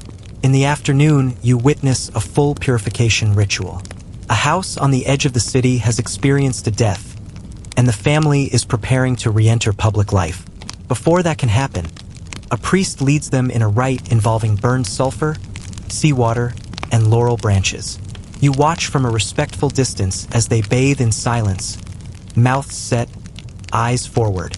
Death isn't just personal, it's pollution, miasma, a spiritual stain that must be ritually cleansed before rejoining the city's sacred rhythms. And here's your fringe tidbit.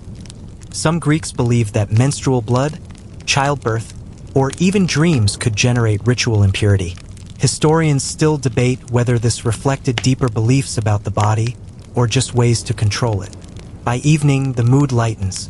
You share bread and garlic with a neighbor who's celebrating the birth of a nephew. She lights a small lamp to Hecate, goddess of thresholds and crossroads, and places a coin beside the flame. To keep the spirits out, she says with a wink. You nod, not entirely convinced they were ever in. As the sun sets and the stars begin to shimmer above the rooftops, you finally feel the tension ease. Maybe the omens have passed. Maybe you've made the right gestures, said the right words. Or maybe they're just waiting. You lie down that night and murmur a quiet apology to any gods who might still be listening. Just in case. You've learned your lesson. Even a sneeze can get you cursed. Today, you climb. Not metaphorically, physically.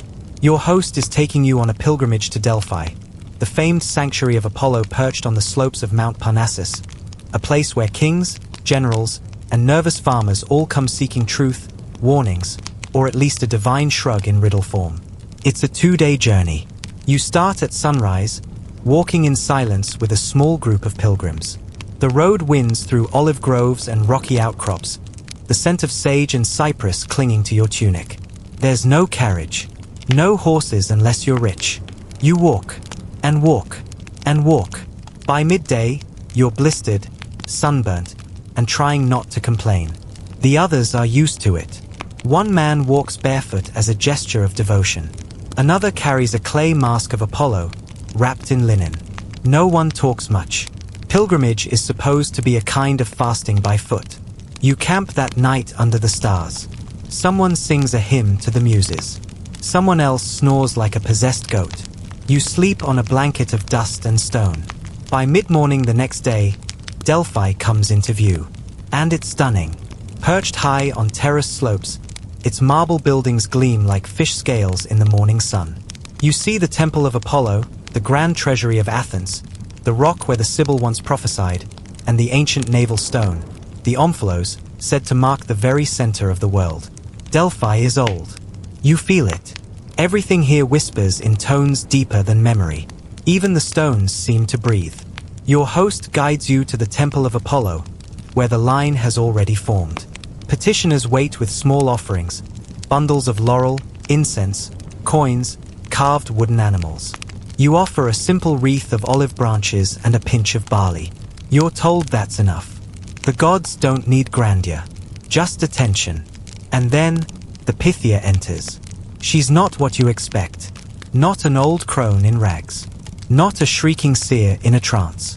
She's middle-aged, cloaked in layers of linen, calm and composed. She sits on a tripod over a crack in the rock, where vapors rise from the earth. Whether it's natural gas or divine breath, no one knows, or dares to ask. She closes her eyes. Your host steps forward first. He whispers his question to a priest, who repeats it in a ritual formula. The Pythia listens. A pause. Then she speaks. It's a riddle. Of course it is. Something about a lion that sleeps with one eye open and bleeds only under moonlight. Your host bows in silence. Either he understood it, or he pretends to. You don't ask.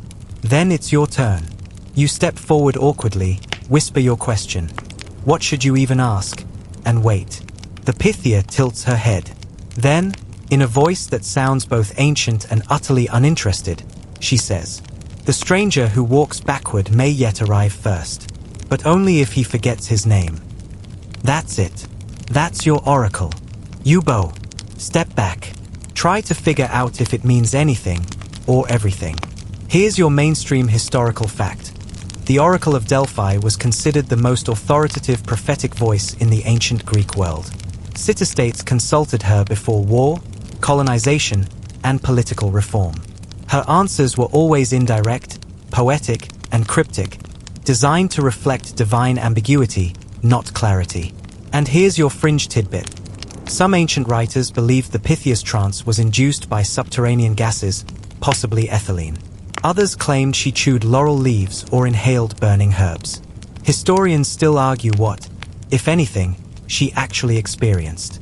After the audience, you walk through the sacred way, passing bronze statues, fallen columns, and battered inscriptions.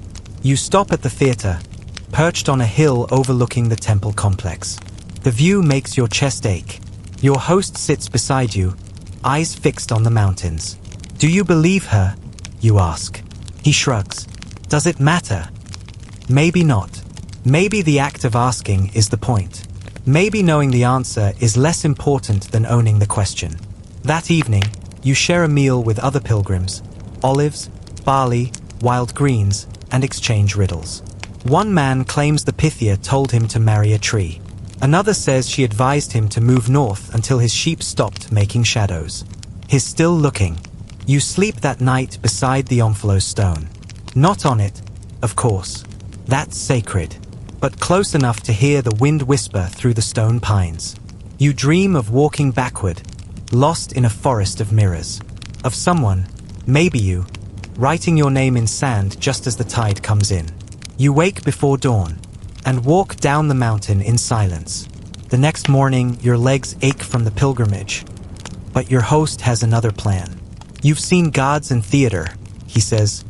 Now you'll learn real life. He hands you a wooden hoe and a flask of brackish water. You blink. What's this for? The land, he says simply. And just like that, you're heading to the countryside. The city fades behind you. Marble walls, red-tiled roofs, columns and shouting boys, all slowly replaced by dusty olive groves, dry fig trees, and a rising swarm of flies. The path is uneven, full of stones and prickly weeds. You trip more than once. Eventually you arrive at a small farm. Barely more than a cluster of sheds, a few trees, and a terraced field dug into the hillside. The soil is thin and pale, like someone tried to farm on a cracked bowl. This is what most Greeks do, your host says. Not theater, not law. This. You're handed a cloak to wrap around your shoulders, because even under the early sun, the mountain wind bites. The work begins immediately. Pulling weeds, hoeing furrows, carrying water from a spring so far away it might as well be a punishment. And here comes your 15th brutal realization. The Greek countryside is not fertile paradise. It is hard, dry, and utterly indifferent to your comfort. Your palms blister within the hour. You spill your water twice. Your host chuckles. The land teaches fast. Here's your mainstream historical fact. Most ancient Greeks were subsistence farmers, working small plots with rudimentary tools, subject to drought, rocky soil, and raids from neighboring states. Their diet was simple and seasonal. Their wealth, if any, was tied to harvests and storage. You help lift a clay amphora filled with olive oil. The slippery and heavy. Takes 3 of you to haul it to the storehouse. You nearly drop it. If it breaks, it's months of labor gone in one splash. No insurance. No backup. And here's your quirky tidbit. Some farmers trained crows to guard their vineyards and reward them with scraps. Historians still argue whether this was ingenuity or wishful myth-making. By midday, the sun is brutal. You find a narrow patch of shade beside a crumbling boundary wall, barely enough to crouch under. The others eat cold lentils with rough bread and raw garlic. You do too. No one speaks for a while. There's just chewing, and breathing, and swatting flies. You learn that the grain harvest determines everything. A bad year means debts, starvation, maybe even selling your daughter into service or indenturing yourself to a richer neighbor. You ask if there are state safety nets. They laugh. Safety net? One man scoffs. There's the gods, and the luck of the rain, and sometimes not even that. In the afternoon, you help gather firewood. Then you spread manure by hand.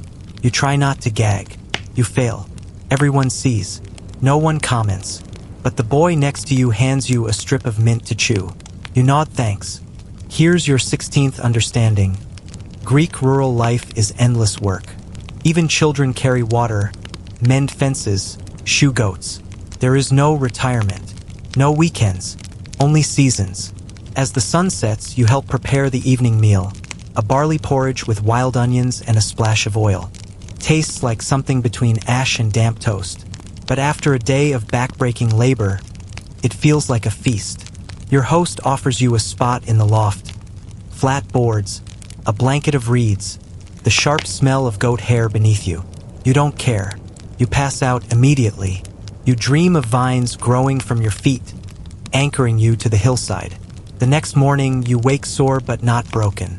You try the hoe again. This time, your hands don't blister. They just sting. You're learning. Maybe. You return to Athens 2 days later, filthy and sunburnt. Your host pats your shoulder. You did well.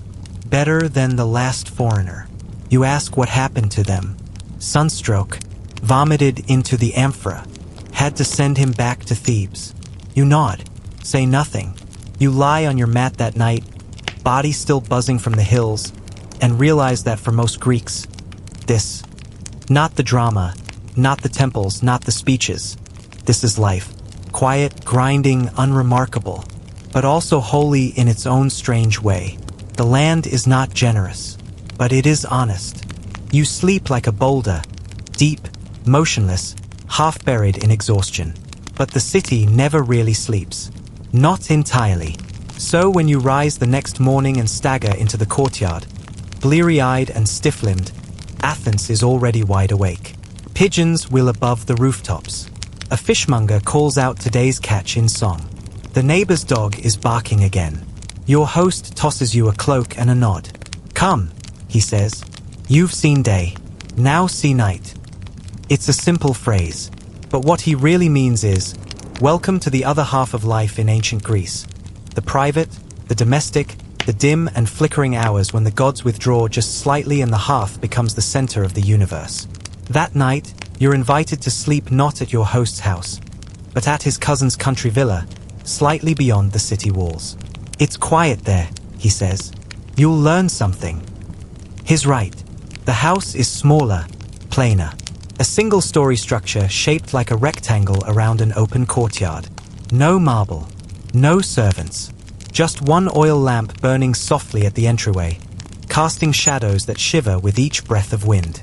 You're led inside, to a side room near the storage jars. The floors are packed earth. The roof creaks. You're handed a thin mat, a folded cloak, and a soft clay lamp. Then they leave you alone. The silence is unlike anything you've known in the city. No laughter from the Andon. No clatter of amphorae. No debates or vendors or animals. Just crickets, the breeze, and, eventually, your own thoughts. And here comes your 16th hard lesson. Night in ancient Greece is not peaceful. It's survival in stillness. There are no windows in your room, just high openings for air. No glass, no shutters. Just darkness pressing in. You lie down, eyes wide, ears pricked for the faintest sound. The snort of a donkey, a creaking hinge, the rustle of what might be wind, or might not. Here's your mainstream historical fact. Greek homes lacked artificial lighting beyond oil lamps and torches, meaning night was governed by the dim, flickering glow of flame. People rose and slept with the rhythms of sun and moon. Night wasn't private, it was exposed. And you feel it now. Every crack in the floor, every creak in the timber above your head. Your ears register it like a threat. You turn your body, careful not to make noise. You tuck your knees in. You stare at the clay lamp flickering softly from its niche in the wall. And then you realize something else. You are not alone. Not spiritually, anyway. Because in Greek tradition, night belongs to other forces. The dead walk closest then. The household gods stir. Hecate, goddess of ghosts and thresholds, passes through crossroads with barking dogs and torchlight. Superstitions bloom in darkness. You remember stories your host told about shades, unburied souls that whisper behind doorways or move objects in the dark. You glance toward the door. Still closed, but the lamp's flame flickers sharply left, then right, though there is no wind. You pull the cloak tighter, and here's your fringe tidbit. Some Greeks placed amulets beneath their pillows to ward off dreams, believing that nightmares came through the air like spirits, not the mind. Historians still argue whether these protections were religious, medicinal, or proto-psychological coping. Sometime past midnight, you hear footsteps. Not loud, not quick, just deliberate. You freeze. They stop at your door. You sit up. The lamp sputters. Then, silence. You call out. No answer. Eventually, you lie back down, unsure whether it was real or dream. Either way, the sound of your own breath fills the space until you drift back into uneasy sleep. You wake before dawn, body sore, mind fogged. Outside, the sky is the faintest gray-blue. A slave is feeding the fire. Someone is humming a hymn to Eos, goddess of morning. You rejoin the household and eat bread with warm goat's milk. No one mentions the footsteps. No one mentions the strange sound from the rafters. You almost ask. You don't. Instead, you walk back toward Athens with your host in silence. The dew clings to your sandals. A pair of birds quarrel in the branches above. He finally speaks. Some say night teaches the things day hides. You nod, because last night, in the dark, you learned something that didn't come from philosophers or soldiers or priests. You are not in control here. Not of the city, not of the house, not even of your sleep. In ancient Greece, night belongs to the flame, to dreams, and to gods who do not speak clearly. But you made it. You slept beneath a ceiling older than your country, beside a lamp whose light outlives yours. And somehow, that's enough. You've seen the marketplace, survived a symposium, wrestled with the gods, and labored under the sun. But nothing, not a single blister or philosophical riddle, prepares you for what comes next. A festival, not a neighborhood procession or a household ritual, but a full-blown, city-stopping, mask-wearing, wine-drenched, goat-sacrificing festival. And today is Antisteria, Athens' three-day bacchanal dedicated to Dionysus, god of wine, madness, and all things that tiptoe between ecstasy and danger. Your host's eyes shine with something between reverence and caution. No work, he says. No votes. Just wine and souls. That last part unsettles you. Souls? He smiles. You'll see. Day one begins solemnly. The pit hoy, great clay jars of new wine, are opened for the first time since autumn. The air is thick with the scent of fermenting grapes. Everyone, rich and poor, citizen and slave, drinks. Children are even given a ceremonial taste, usually followed by giggles or immediate spit takes. You're handed a cup. The wine is cloudy, pungent, and stronger than you expect. You sip slowly, watching the celebration bloom like ink in water. Here's your mainstream historical fact. Antisteria was one of Athens' oldest festivals, rooted in agrarian rites and the cult of Dionysus. It celebrated the opening of new wine and the return of spirits from the underworld, a time when the veil between living and dead thinned. And it feels like it. At sunset, the mood shifts. People paint their faces with wine sediment and ashes. Children wear garlands. A flute shrills somewhere in the alleys. And the streets begin to fill with laughter, music, and something else. A strange tension, like a storm behind the celebration. That night, you're led to a courtyard feast, where neighbors gather in costumes. Animal skins, ivy crowns, masks of wood and linen. Everyone is slightly drunk, or more than slightly. A man dances in a goat's head. A woman sings a hymn that turns halfway through into a bawdy story about Hera and a barrel of figs. The line between worship and mischief blurs, and then the doors are closed. Literally, every house slams its shutters. Lamps are lowered. Garlands are removed from doors. Your host draws a line of pig's blood across the threshold and mutters a formulaic chant. Why? You ask. The dead walk tonight, he replies, and we show them hospitality. That explains the extra wine poured onto the floor, the food left untouched in the corner, the silent seat reserved at the hearth. Because here's your 17th realization. Not all festivals are for the living. Anthesteria is Dionysus' moment, but it's also for the Charis, the restless dead. For one night, the spirits rise from the underworld and visit their old homes. And the living, they welcome them, sort of, with caution, with symbolic offerings, and with the hope they leave peacefully. Here's your fringe tidbit. Some Athenians chewed black poppy and whispered to their ancestors through keyholes. Historians still debate whether this was mourning, prayer, or just folk magic with a Dionysian twist. You stay quiet as your host mumbles the names of his ancestors. He sets a cracked clay bowl of barley by the hearth and lights a second lamp. If they're pleased, they'll leave by morning, he says. You sleep badly, not from noise, not from fear, but because the house feels different, heavy, weighted. You dream of an old woman in a white himation standing at your feet, mouth moving, but no sound coming out. You wake sweating, heart pounding. It's still dark. The second lamp has gone out. No one else is stirring, but the air is warmer than it should be. You close your eyes again. Day 2 is lighter. The drinking contests begin. Men and boys pair off with equal-sized cups, Kai-likes, and try to outdrink each other while remaining upright. The symposiarch oversees the games. It's half ritual, half joke, entirely chaotic. Your host loses after 4 rounds. You survive 2, barely. By afternoon, children swing in the agora, literally, on wooden swings hung from trees and scaffolds. You ask why. There for Erigone, someone says, without elaborating. Later, you learn the story.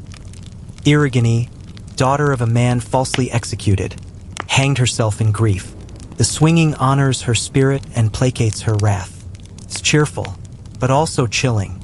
And that's Anthesteria in a nutshell, celebration laced with shadow. By the 3rd day, the city is quiet again. The temples are reopened. The garlands reappear. The wine runs thinner. And the dead, they're gone. Officially, people chant, out! Spirits! The Anthesteria is over, while sweeping their thresholds. Some throw beans behind them, others burn herbs. A few do nothing, eyes watchful. You walk the streets with a new awareness. The city you thought was stone and sweat and sandals is also ghosts and gods and things that stir after dark. And here's your 18th truth. In ancient Greece, festivals weren't escapes from life. They were life. Theatrical, sacred, physical, terrifying, joyful. A time to sing, laugh, cry, grieve, remember, and forget. You end the night with your host by the hearth. He pours the last of the wine. To Dionysus, he says. To the dead. You reply before you can stop yourself. He smiles. They're not so different. You're still wiping wine from your mouth when the next surprise arrives. Your host's neighbor, a wiry man with one eye and a scroll under his arm, leans over the courtyard wall and shouts, "Come quickly. Someone's on trial." Your host barely glances up from his breakfast. What else is new? But you're already up. Because you've seen the assembly, you've heard philosophers spar and oracles whisper, but you haven't seen Greek justice in action. Not truly. And today, you will. He leads you to the Heliaea, Athens' main court. Not a grand marble edifice. No stern columns or hushed chambers. Just a walled courtyard buzzing with people, with citizen jurors, die-casts, filing in by the hundreds, maybe more. Some look serious. Others look sunburned. All carry jury tokens and small bronze ballots. You blink. How many are judging the case? Your host grins. 501. And here comes your 18th harsh realization. Greek justice is not blind. It's loud, crowded, and performed like theater. The accused stands awkwardly near a platform, eyes darting across the crowd. A speaker, a former merchant by the looks of him, steps forward and begins a tirade that mixes accusation, insult, and just a dash of flattery for the jurors. You can barely follow the dialect, but you recognize the tone. Outrage polished into performance. And there's no judge. That's right. No single judge. No robed figure gaveling down the room. Just a timekeeper with a water clock, a clay vessel dripping slowly into another, used to measure the length of each speech, and a few clerks to count the votes. Everything else? The shouting, the defense, the decision? All up to the jury. Here's your mainstream historical fact. Athenian trials were decided by citizen jurors, often selected by lot, numbering anywhere from 200 to over 1,000 depending on the case. The system aimed to prevent corruption by sheer volume, but it didn't prevent emotion, bias, or vendetta. And you can feel the tension in the air. The accused is a stonemason, charged with impiety and slander, a dangerous combo. Rumor has it he joked that the statue of Athena in the Parthenon looked like a tired aunt. Funny? Yes. Illegal? Possibly. Now comes his defense. He limps forward and begins calmly, invoking his years of service to the polis, his clean reputation, his 3 sons who serve as hoplites.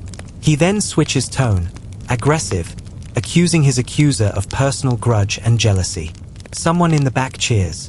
The water clock gurgles to a stop. Time's up. The voting begins. Jurors approach 2 large urns, one for guilty, one for not.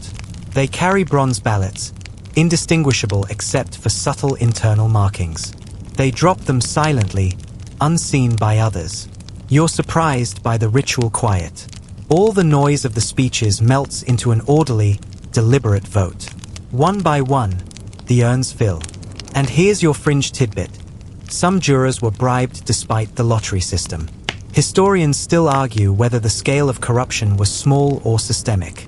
But the fear of it led to reforms, including sealed ballots and strict fines. After some murmuring and a few tense moments, a clerk steps forward and announces the verdict. Guilty. The man winces. The crowd buzzes. Now comes the penalty phase. In Athens, the accuser proposes a punishment, and the accused suggests an alternative. Then the jury votes again, not on guilt this time, but on the appropriate fate. The accuser wants a fine of 500 drachmas, a small fortune. The stonemason offers public service and a smaller fine. He even volunteers to rebuild a broken altar near the harbor. The crowd murmurs. Another vote. This time, he wins. The reduced penalty is accepted. No exile, no prison, just work. And just like that, the trial ends. No appeals, no drawn-out litigation. Everyone disperses like dust in wind. Some shake hands, others spit in the dirt. Justice, Athenian style. Your host catches your stunned expression. What? He says. It worked, didn't it? You nod slowly. It did, but it felt strange. More like a contest than a courtroom. No lawyers, no evidence beyond oaths and speeches. Just persuasion, performance, and the raw weight of the crowd. You ask him what would have happened if the stonemason had insulted the gods more directly. He pauses. Ostracism if he's lucky, hemlock if he's not. You nod, because you know what happened to Socrates. As you walk back toward the agora, you pass another group of citizens watching a man carve names into shards of broken pottery, ostraka. You recognize some names. You realize what's happening. Someone, somewhere, is building a case. You leave the square quickly. Here's your 19th realization. In Athens, justice is never abstract. It's personal, messy, brutal, but participatory. You don't just witness it. You live it. And you never know when it might turn toward you. You lie on your mat that night thinking about that courtroom, that crowd, that stonemason, and you wonder, how many lives turn not on truth, but on applause? You're starting to feel like you understand how this city works. You've walked its streets, eaten its food, wrestled its ideas, survived its festivals. You've seen democracy in action and justice in performance. You know what it means to be an outsider here, but nothing, absolutely nothing, prepares you for ostracism. Today begins like any other.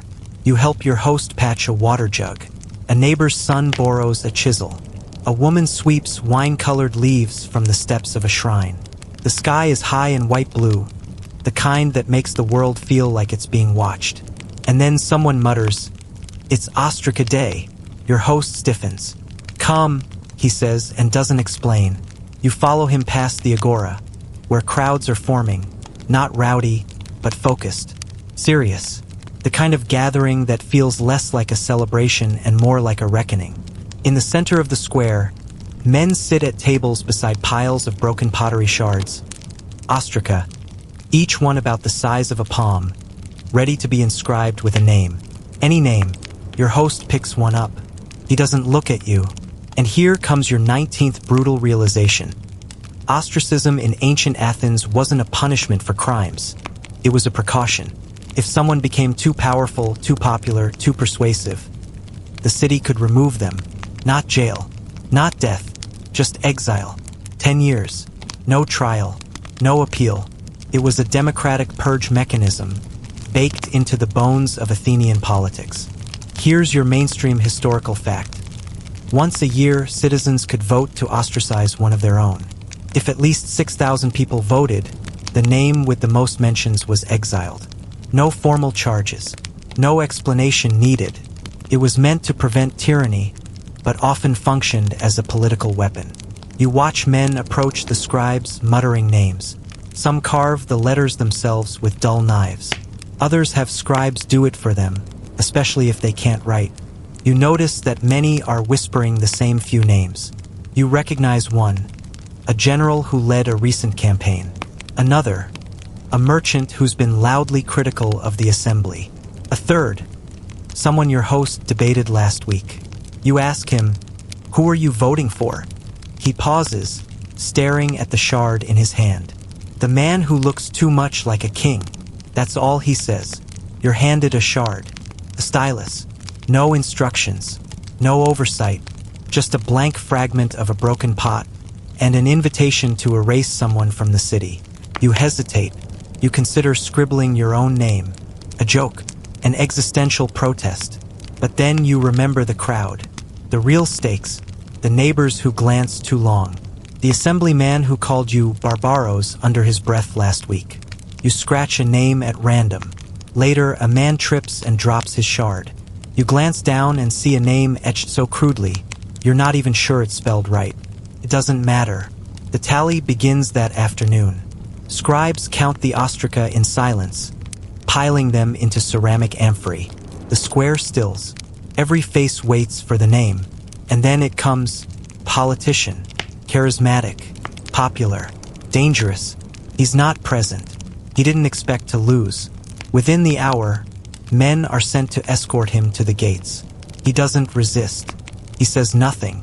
He walks with dignity and a small bag of belongings. He's given a stipend, a chance to return in 10 years if the city allows it. You watch the crowd. Some cheer. Some murmur uneasily. One man whispers, "Better this than civil war." Your host just shrugs. Here's your fringe tidbit. Some scholars believe ostracism was rarely used. Only about a dozen documented cases over a century, but its threat kept many in check. Historians still debate whether it was truly democratic or subtly tyrannical. That evening, you sit at the hearth as shadows lengthen. You think of the man who left, what he'll do in exile, what you would do if your name ended up on one of those shards. You glance around the courtyard. Everyone's quiet tonight. No one wants to talk about it. Not even your host. Especially not your host. Because here's your 20th realization. In Athens, fame is a fire. Bright, useful, deadly. Too much light and the people will find a way to put it out. You lie on your mat, eyes wide, ears tuned to every creak in the darkness. You wonder who else came close to exile today. You wonder who's sharpening their stylus for next year. And for the first time since arriving, you're not sure the city wants to be understood. It only wants to survive.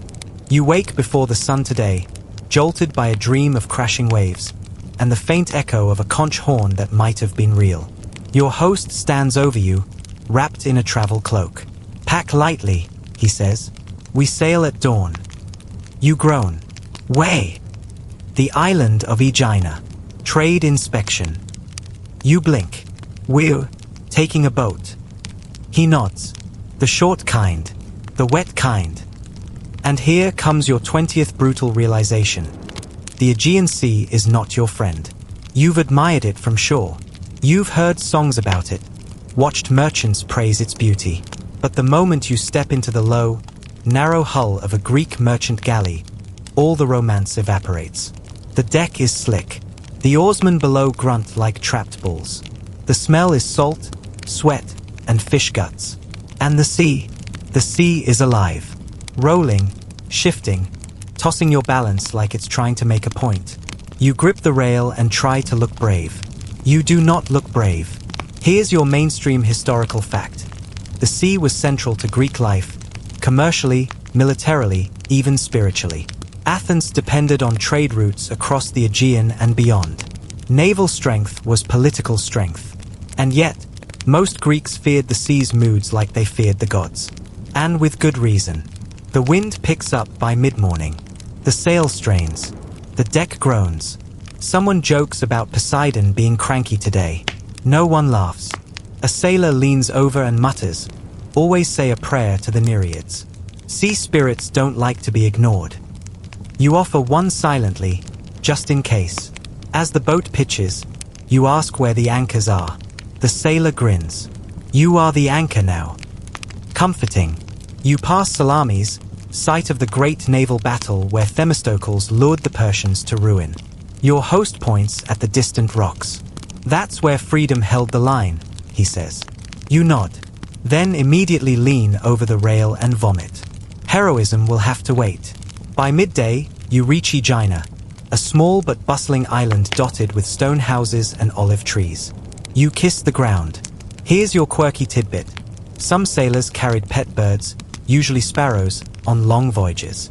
If the birds stopped singing, they believed a storm was coming. Historians still argue whether this was early meteorology or maritime superstition. Your host is here to check on a shipment of amphorae, traded oil, in exchange for a crate of painted bowls and several bolts of Ionian wool. You help unload the jars, each one sealed with wax and stamped with the household's crest. You're starting to recognize symbols now: eagles, dolphins, sheaves of barley. Trade is fast. Haggling is fast. Trust? Not so fast. You see two men nearly come to blows over whether one amphora smells smoky. A third steps in with a sample bowl and offers a sip. The verdict? Passable. You learn quickly. In ancient Greek trade, reputation is currency. A single spoiled shipment can brand a merchant for years. Honesty matters, but so does shrewdness. Everyone's lying a little. Everyone's watching closely. That evening, you're invited to dine with the Aeginetan merchant's family. Not in luxury, but in warmth. The house is small, round-roofed, lined with woven mats. You eat grilled fish, chickpeas with garlic, and a dish of pickled quince so sharp it makes your eyes water. The merchant's wife speaks with your host about pirates. A ship went missing last week near Delos. The name of the captain? Known. The reason for the raid? Unclear. No navy patrols these waters today. You sleep on edge. You rise before dawn to sail back. This time, the wind is calm. The water still. The oarsmen hum an old hymn about dolphins guiding lost ships. You ask your host if he's ever seen a pirate. He nods. Twice. You wait for a story. He says nothing more. By the time you dock at Piraeus, Athens port, the city feels louder, grander, more secure. But you now understand how much it depends on the thin blue line between safety and the sea. And here's your 21st truth.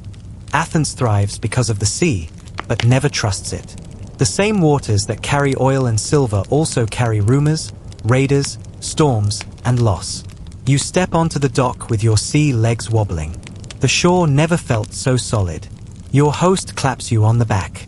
Now, he says, you've earned your olives. You smile. Then you vomit one more time, just to be sure. Your feet are back on solid ground, but your stomach still sways like the sea hasn't quite let you go. Your host hands you a crust of bread as you stagger into the agora. No more boats, you mumble. He grins. Today we walk. You sigh with relief, and then you walk, and walk, and walk, because here comes your 21st harsh realization. Traveling overland in ancient Greece is just as exhausting as sailing, but somehow dustier. The day's errand is modest, delivering a small package, a spool of fine wool, to a relative's household in a nearby village. Just a short trip, your host says. Short turns out to mean several hours of trekking across uneven paths, dried riverbeds, and goat trails that double as highways. There are no signs, no mile markers, no rest stops, just rocks, sun, and the sound of your own aching knees. You pass a herdsman with 3 goats and 1 shoe. He nods silently, chewing on something that might be raw garlic or possibly a rock. A group of children run barefoot past you, chasing a stick with shocking enthusiasm. Every now and then you pass a shrine, small, weathered, often no more than a rough-hewn statue under a tree. You stop at one, dedicated to Hermes, god of travelers. You drop a pebble on the growing cairn at its base, as is tradition. Helps you find the way, your host explains, and avoid snakes. You glance around. Are there snakes? He doesn't answer. Here's your mainstream historical fact. Greece's mountainous terrain meant most overland travel was slow and difficult. Roads were often unpaved, built more by footfall than engineering. Carts were rare. Travelers walked or rode donkeys if they could afford them, and travel was risky. Bandits, wolves, and sudden weather changes weren't uncommon. You're lucky this trip is short and uneventful. Aside from the donkey that tries to bite your cloak and the thorn bush that takes a piece of your shin. At midday, you stop to rest under a gnarled olive tree.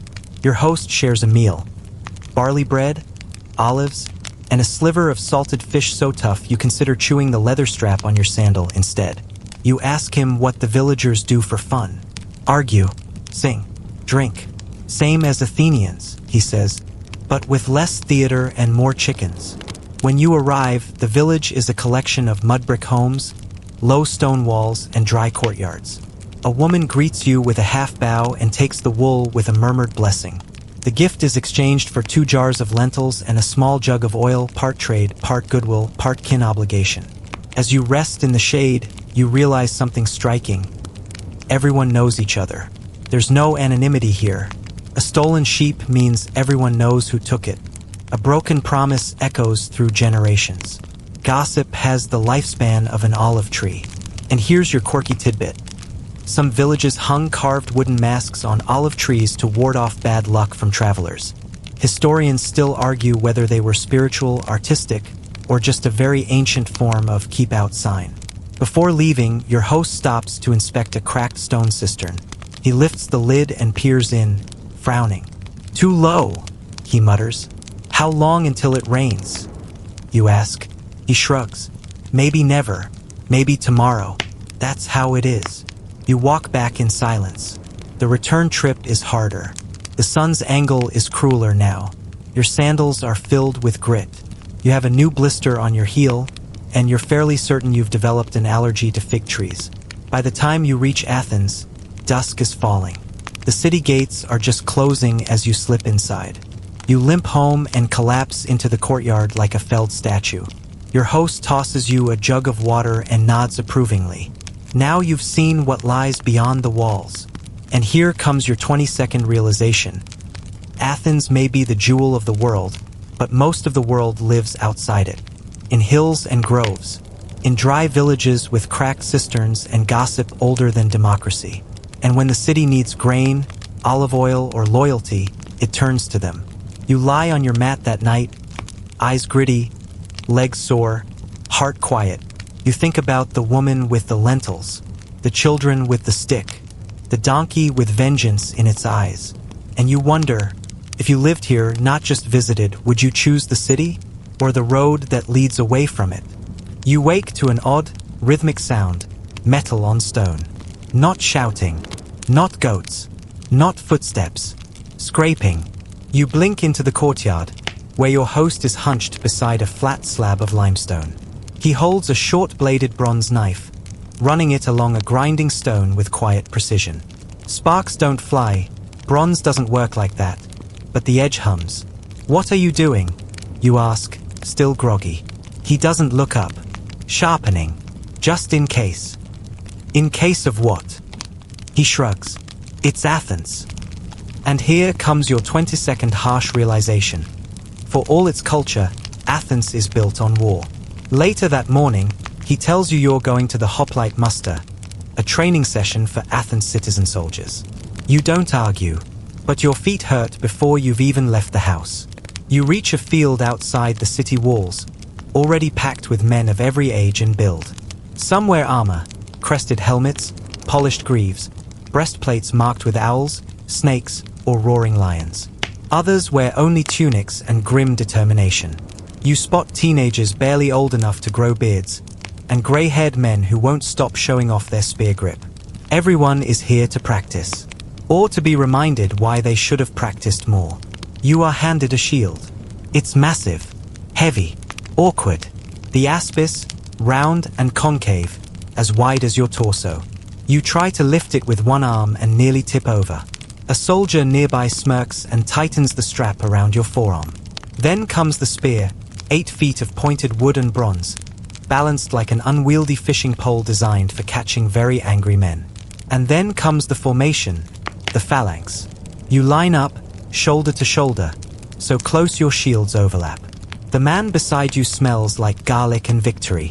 He grunts, nudges your feet into position, and says, "If you run, I die. If I fall, so do you." Comforting. Here's your mainstream historical fact. Athens citizen soldiers, hoplites, formed the backbone of its military power. Service was expected of all male citizens. Armor and weapons were self-funded. Discipline was everything. And in battle, the phalanx moved as one, or not at all. The commander shouts a signal. Shields rise. Spears lower. You march. Slowly at first. Then faster. Your sandals thump against the dry earth. The spear dips. Your shield bumps the man beside you. Someone stumbles. You nearly trip. The line buckles, then reforms. You practice for hours, formations, thrusts, retreat signals, controlled chaos. Your arms burn. Your thighs tremble. You begin to understand that this is not just a drill. It's an insurance policy. Because Athens is powerful, but it is surrounded. Sparta to the south, Persia to the east. Rivals everywhere. The city doesn't just host philosophers, it trains warriors. Because it must. During a water break, you meet a veteran with a scar that snakes across his face like a river. He fought at Marathon. You ask him if he was scared. He chuckles. No, I was young. Young men don't know what fear is, but they learn. You ask if he killed anyone. He looks at the horizon. Enough. Here's your quirky tidbit. Some hoplites carved short poems into their shields or helmets, little charms against death. Historians still argue whether this was common practice or the pride of a few literate elites. Later, someone hands you a helmet. It smells of sweat and old leather. You slide it on, and the world narrows. Your vision tunnels. Your breath echoes in your ears. Your heart pounds louder. You understand now how easily men can die in battle. Not from weakness, but from not seeing. That night, your host shares a story by the hearth. A tale of a friend who didn't return from Delium. He was 22. The army waited for reinforcements that never came. The line broke. They never found his body, your host says. So we drink to his shadow. He pours wine onto the ground. You join him in silence. And here comes your 23rd realization. Citizenship in Athens is not just about voting. It's about bleeding. The same man who debates grain prices today may fight beside you tomorrow. Civic pride isn't a bumper sticker, it's a weight. You lie on your mat that night, arms sore, shoulders raw from the shield's leather strap. You close your eyes and feel the line around you. The crush of men, the rattle of spearheads, the single breath of 500 hearts moving together. And you wonder, would you stand in the line? Would you run? Would you come back? You don't wake up to noise this time. You wake up to silence. A thick, heavy quiet that clings to the corners of the house like smoke. No goats, no shouting, Not even the creak of a broom. Just the stillness of early morning when something important is about to happen. Your host meets you at the door. He's already dressed in his black himation. No jewelry, no garland, no greeting. Just a slow nod. You know the look. It's the look people wear when someone's died. He doesn't speak as you follow him through winding alleys. You pass a procession of mourners. Men with ash on their heads, women in loose robes, their hair unbound. No one sings, no one wails. Just the rhythmic scuff of sandals on stone and the faint clink of funeral jars slung from belts. And here comes your 23rd harsh realization. Death in ancient Greece isn't hidden away. It's handled. Met head-on. Ritualized. Witnessed. You arrive at a small home near the edge of the city. Outside, an old woman kneels by a bowl of ash and draws spirals on the threshold. Inside lies the body of a man, wrapped in linen, garlands around his head, coin tucked gently beneath his tongue. You're told he was a potter, died of a fever. No drama, just the body giving up after 60 summers of clay dust and kiln smoke. The family gathers for the prothesis, the laying out of the body. Women wash and anoint the corpse. They sing dirges that wind around the rafters like smoke. Verses about memory, pain, and rivers that carry the dead. You're handed a sprig of rosemary. You hold it like an apology. And here's your mainstream historical fact. Greek funerals followed a strict sequence. Prothesis, laying out, ekphora, procession, and burial. Family members prepared the body. Mourners walked through the city before sunrise. Burial always took place outside the city walls, for reasons both sanitary and spiritual. The procession begins. You walk behind the bier, carried by 4 men, as it winds through the still sleeping streets. A flute plays a single, haunting line on repeat. Children throw herbs. Strangers stop and bow their heads. You reach the Kerameikos, the outer cemetery, where gravestones line the path like frozen sentinels. Some bear names, others just symbols, a lyre, a plow, a fig tree. Your host tells you each one tells a story, a life cut into stone. The potter is buried with clay tools, a small kylix, and a single glazed shard from a broken vase. His wife places the shard in his hand and whispers something only he can hear. The grave is filled. A libation is poured. A quiet hymn ends the moment. Then the living return to the world. But the rituals aren't over. You follow the family back to their home for the paradipnon, the funeral meal. The table is sparse. Boiled lentils, black olives, onions. No garlic, no fish, no wine for toasting, only for silence. The food is humble, cleansing, symbolic. And here's your quirky tidbit. Some Greeks placed shallow bowls of water mixed with ash outside their doors after a death. Guests used it to ritually purify themselves before rejoining society. Historians still debate whether this was about hygiene, taboo, or something more psychological. Later, your host explains that the man's soul will wander near the house for several days. During this time, loud noises, sudden movements, and laughter are discouraged. It's not fear, it's respect. Respect for the threshold, the fragile line between this world and the next. Back at the house, his wife scatters barley in the hearth and whispers a blessing to Hestia, goddess of home and continuity. You sense that what she really means is please, let the world keep spinning. That night, the lamp burns lower. Your mat feels colder. You lie there and wonder who will speak your name a week after you're gone. A month, a year. You think of the potter's shard in his palm, of the vase he must have made once. Carefully, skillfully, with fingers now folded beneath 6 feet of earth. And you realize the Greeks don't fear death. They frame it, wrap it in ceremony, anchor it in community. They don't erase the dead. They remember them into permanence, one shard at a time. The next morning, Athens exhales. It's a slow, ordinary day, no trials, no processions, no poetry recitations or spear drills. Just the soft rhythm of daily life returning, like tidewater after a storm. You help your host sweep the courtyard. He shows you how to stir lentils so they don't burn. You fetch water. You curse the crooked handle of the amphora. You nearly trip over a chicken. Normal, So normal it almost feels like home. And then, in the heat of the afternoon, he hands you a folded cloth and says, "Come, it's bath day." Your eyebrows go up. "At your house?" He laughs. "Please, you think I'm wealthy? We're going to the public baths." And here comes your 24th realization.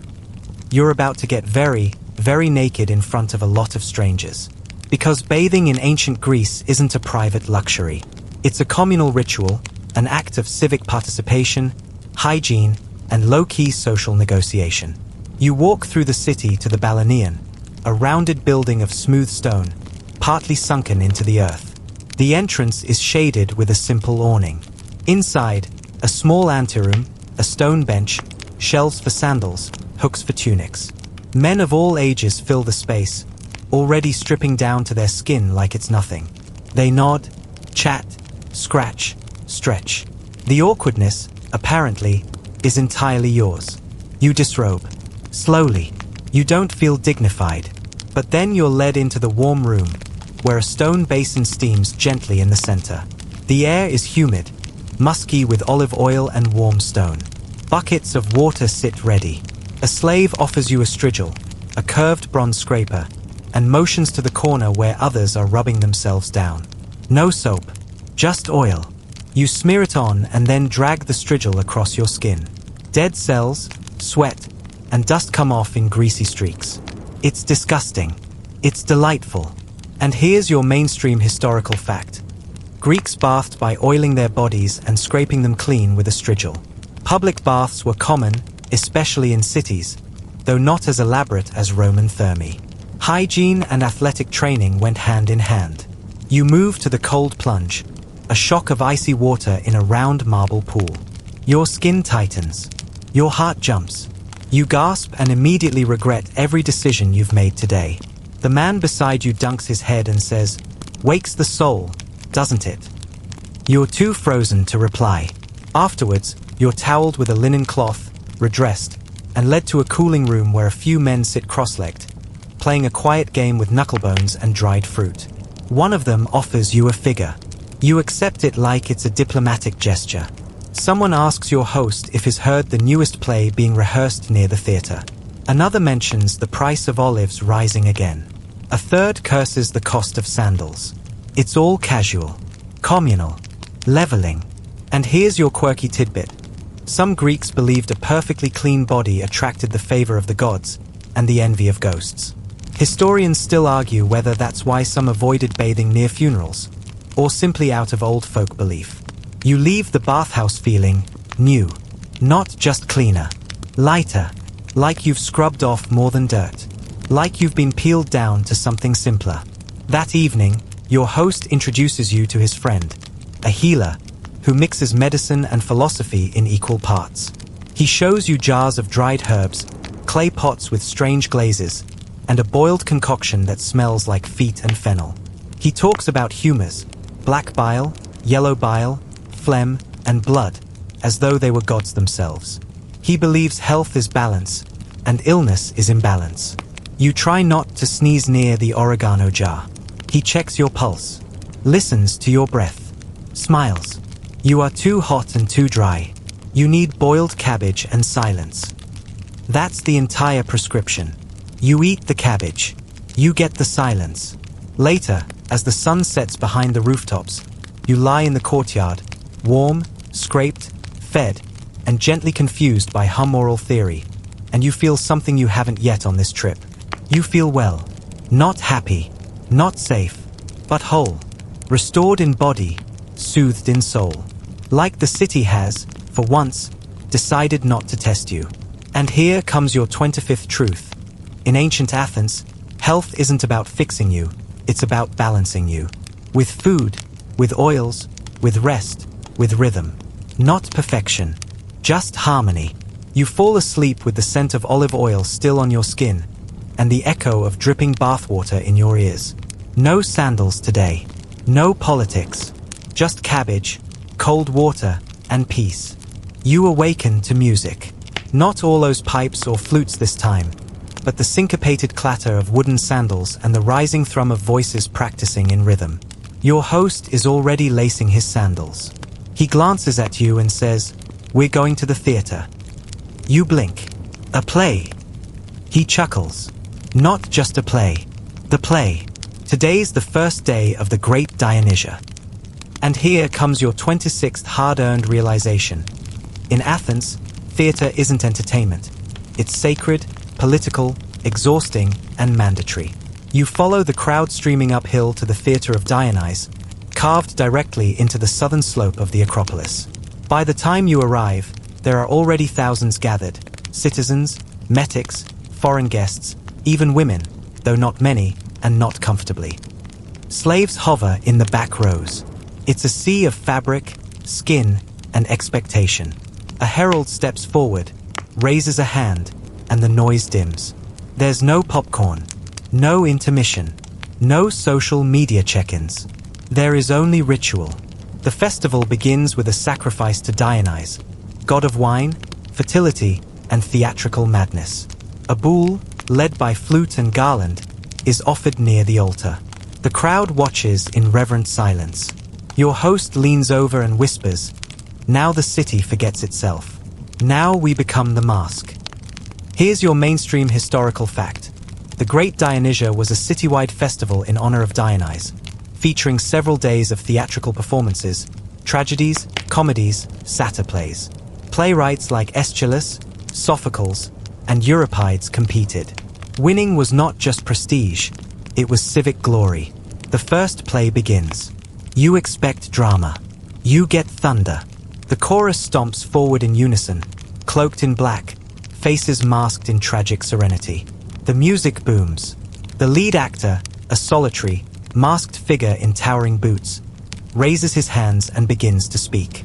His voice, amplified by the mask's design, rolls like distant thunder across the crowd. He speaks of oaths broken, children cursed, gods offended. His grief becomes yours. And then, without warning, the chorus sings. You've never heard anything like it. A wall of male voices chanting in an alien rhythm, full of repetition and divine ache. You don't understand every word, but you feel it. A story about hubris, a man who defied a god and paid in fire. You see citizens wipe tears from their cheeks. No one claps. Not yet. At midday, the tragedy ends, and the comedy begins. Crude, loud, fast, giant leather phalluses, shouting, cross-dressing, a parody of the politicians you saw 2 days ago. The crowd roars. Your host laughs so hard he snorts wine. You feel emotional whiplash. Here's your quirky tidbit. Some comic playwrights openly mocked current politicians, by name, during performances. Audiences loved it.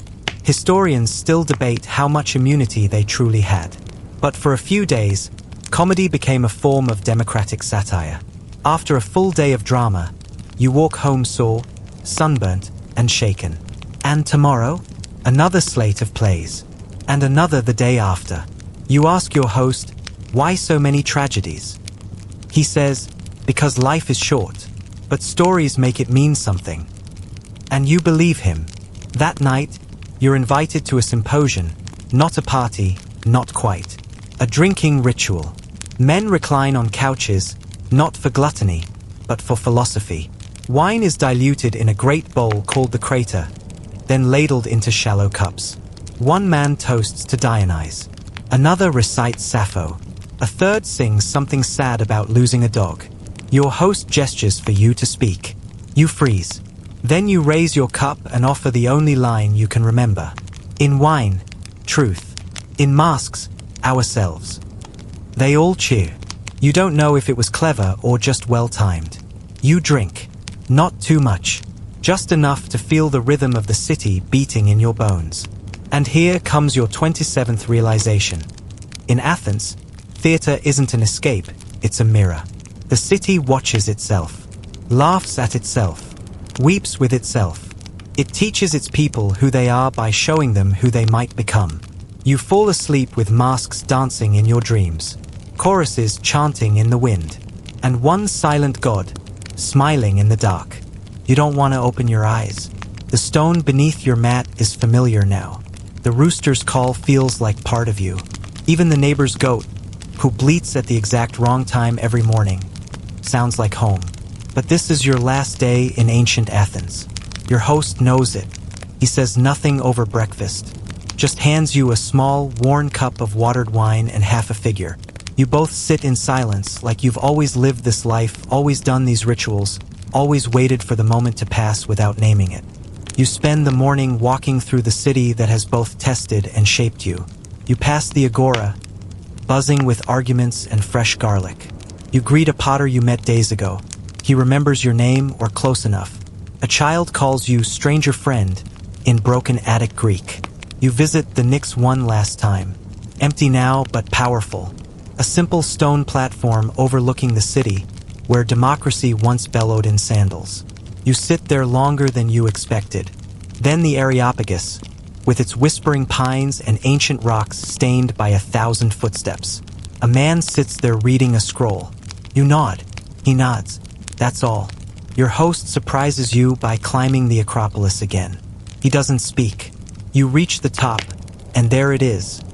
The Parthenon, unbothered by your presence, unmoved by your awe. Athena's city, hers before you, hers after you. The columns burn gold in the noon sun. Wind flicks your cloak. You breathe it all in one last time. Here's your final mainstream historical fact. The Athenians believed their city was more than place. It was an ideal, a living expression of balance, excellence, freedom, and responsibility. Not always achieved, but always aspired to. You descend slowly. You help a merchant unload amphorae by the docks. You laugh with a girl who throws grapes at a chicken. You listen to a man shout a speech to no one, practicing for an audience that may never come. And in this final round of Athens, you realize you never quite belonged. And yet now you never quite won't. Here's your quirky last tidbit. Some Athenians kept dream tablets beside their beds, wax slates where they wrote visions from sleep. Historians still argue whether they were divine messages or just one more way of understanding the self. Tonight, you borrow one. And as you lie under the stars, you write, "A day is never just a day in Athens. It is a question, a mirror, a trial, a song. And I did not survive it. I lived it. Now the wind down begins. You breathe slower now. The stones of the courtyard are cooling beneath your mat. Somewhere, a flute plays from an unseen balcony. A donkey brays in the distance. The lantern's glow flickers against plastered walls. You're still, tired in the deep way only history can make you. You've walked through sunburned alleys, tasted garlic and honey, touched clay still wet from yesterday's hands. You've felt the weight of a shield, the chill of temple shade, the burn of wine too strong and too true. You've listened to tragedies. You've bathed in laughter. You've argued and obeyed and watched strangers vote on exile. You've knelt before gods whose names still echo in marble. And maybe, just maybe, you've seen something eternal, an idea that keeps walking forward, sandal by sandal, even as centuries fall behind. Tonight, you let it all drift. Let the dust settle. Let the crowds fade. Let the fig trees sway quietly in their sleep. You're no longer a stranger to this place, but you're also no longer a visitor, because the day is done. The sun is gone. The story is told. The city exhales. And so do you. So lie back. Breathe in that last trace of rosemary and smoke. Let the sandals slip from your feet. Let your eyes close. The questions can wait. The world can wait. You made it through the day. And no one, not even the gods, can take that from you. Good night, traveler. May your dreams be sung in dactylic hexameter. May your rest be worthy of the agora. May the owl of Athena perch quietly above your pillow. Sleep now. The past will still be here in the morning.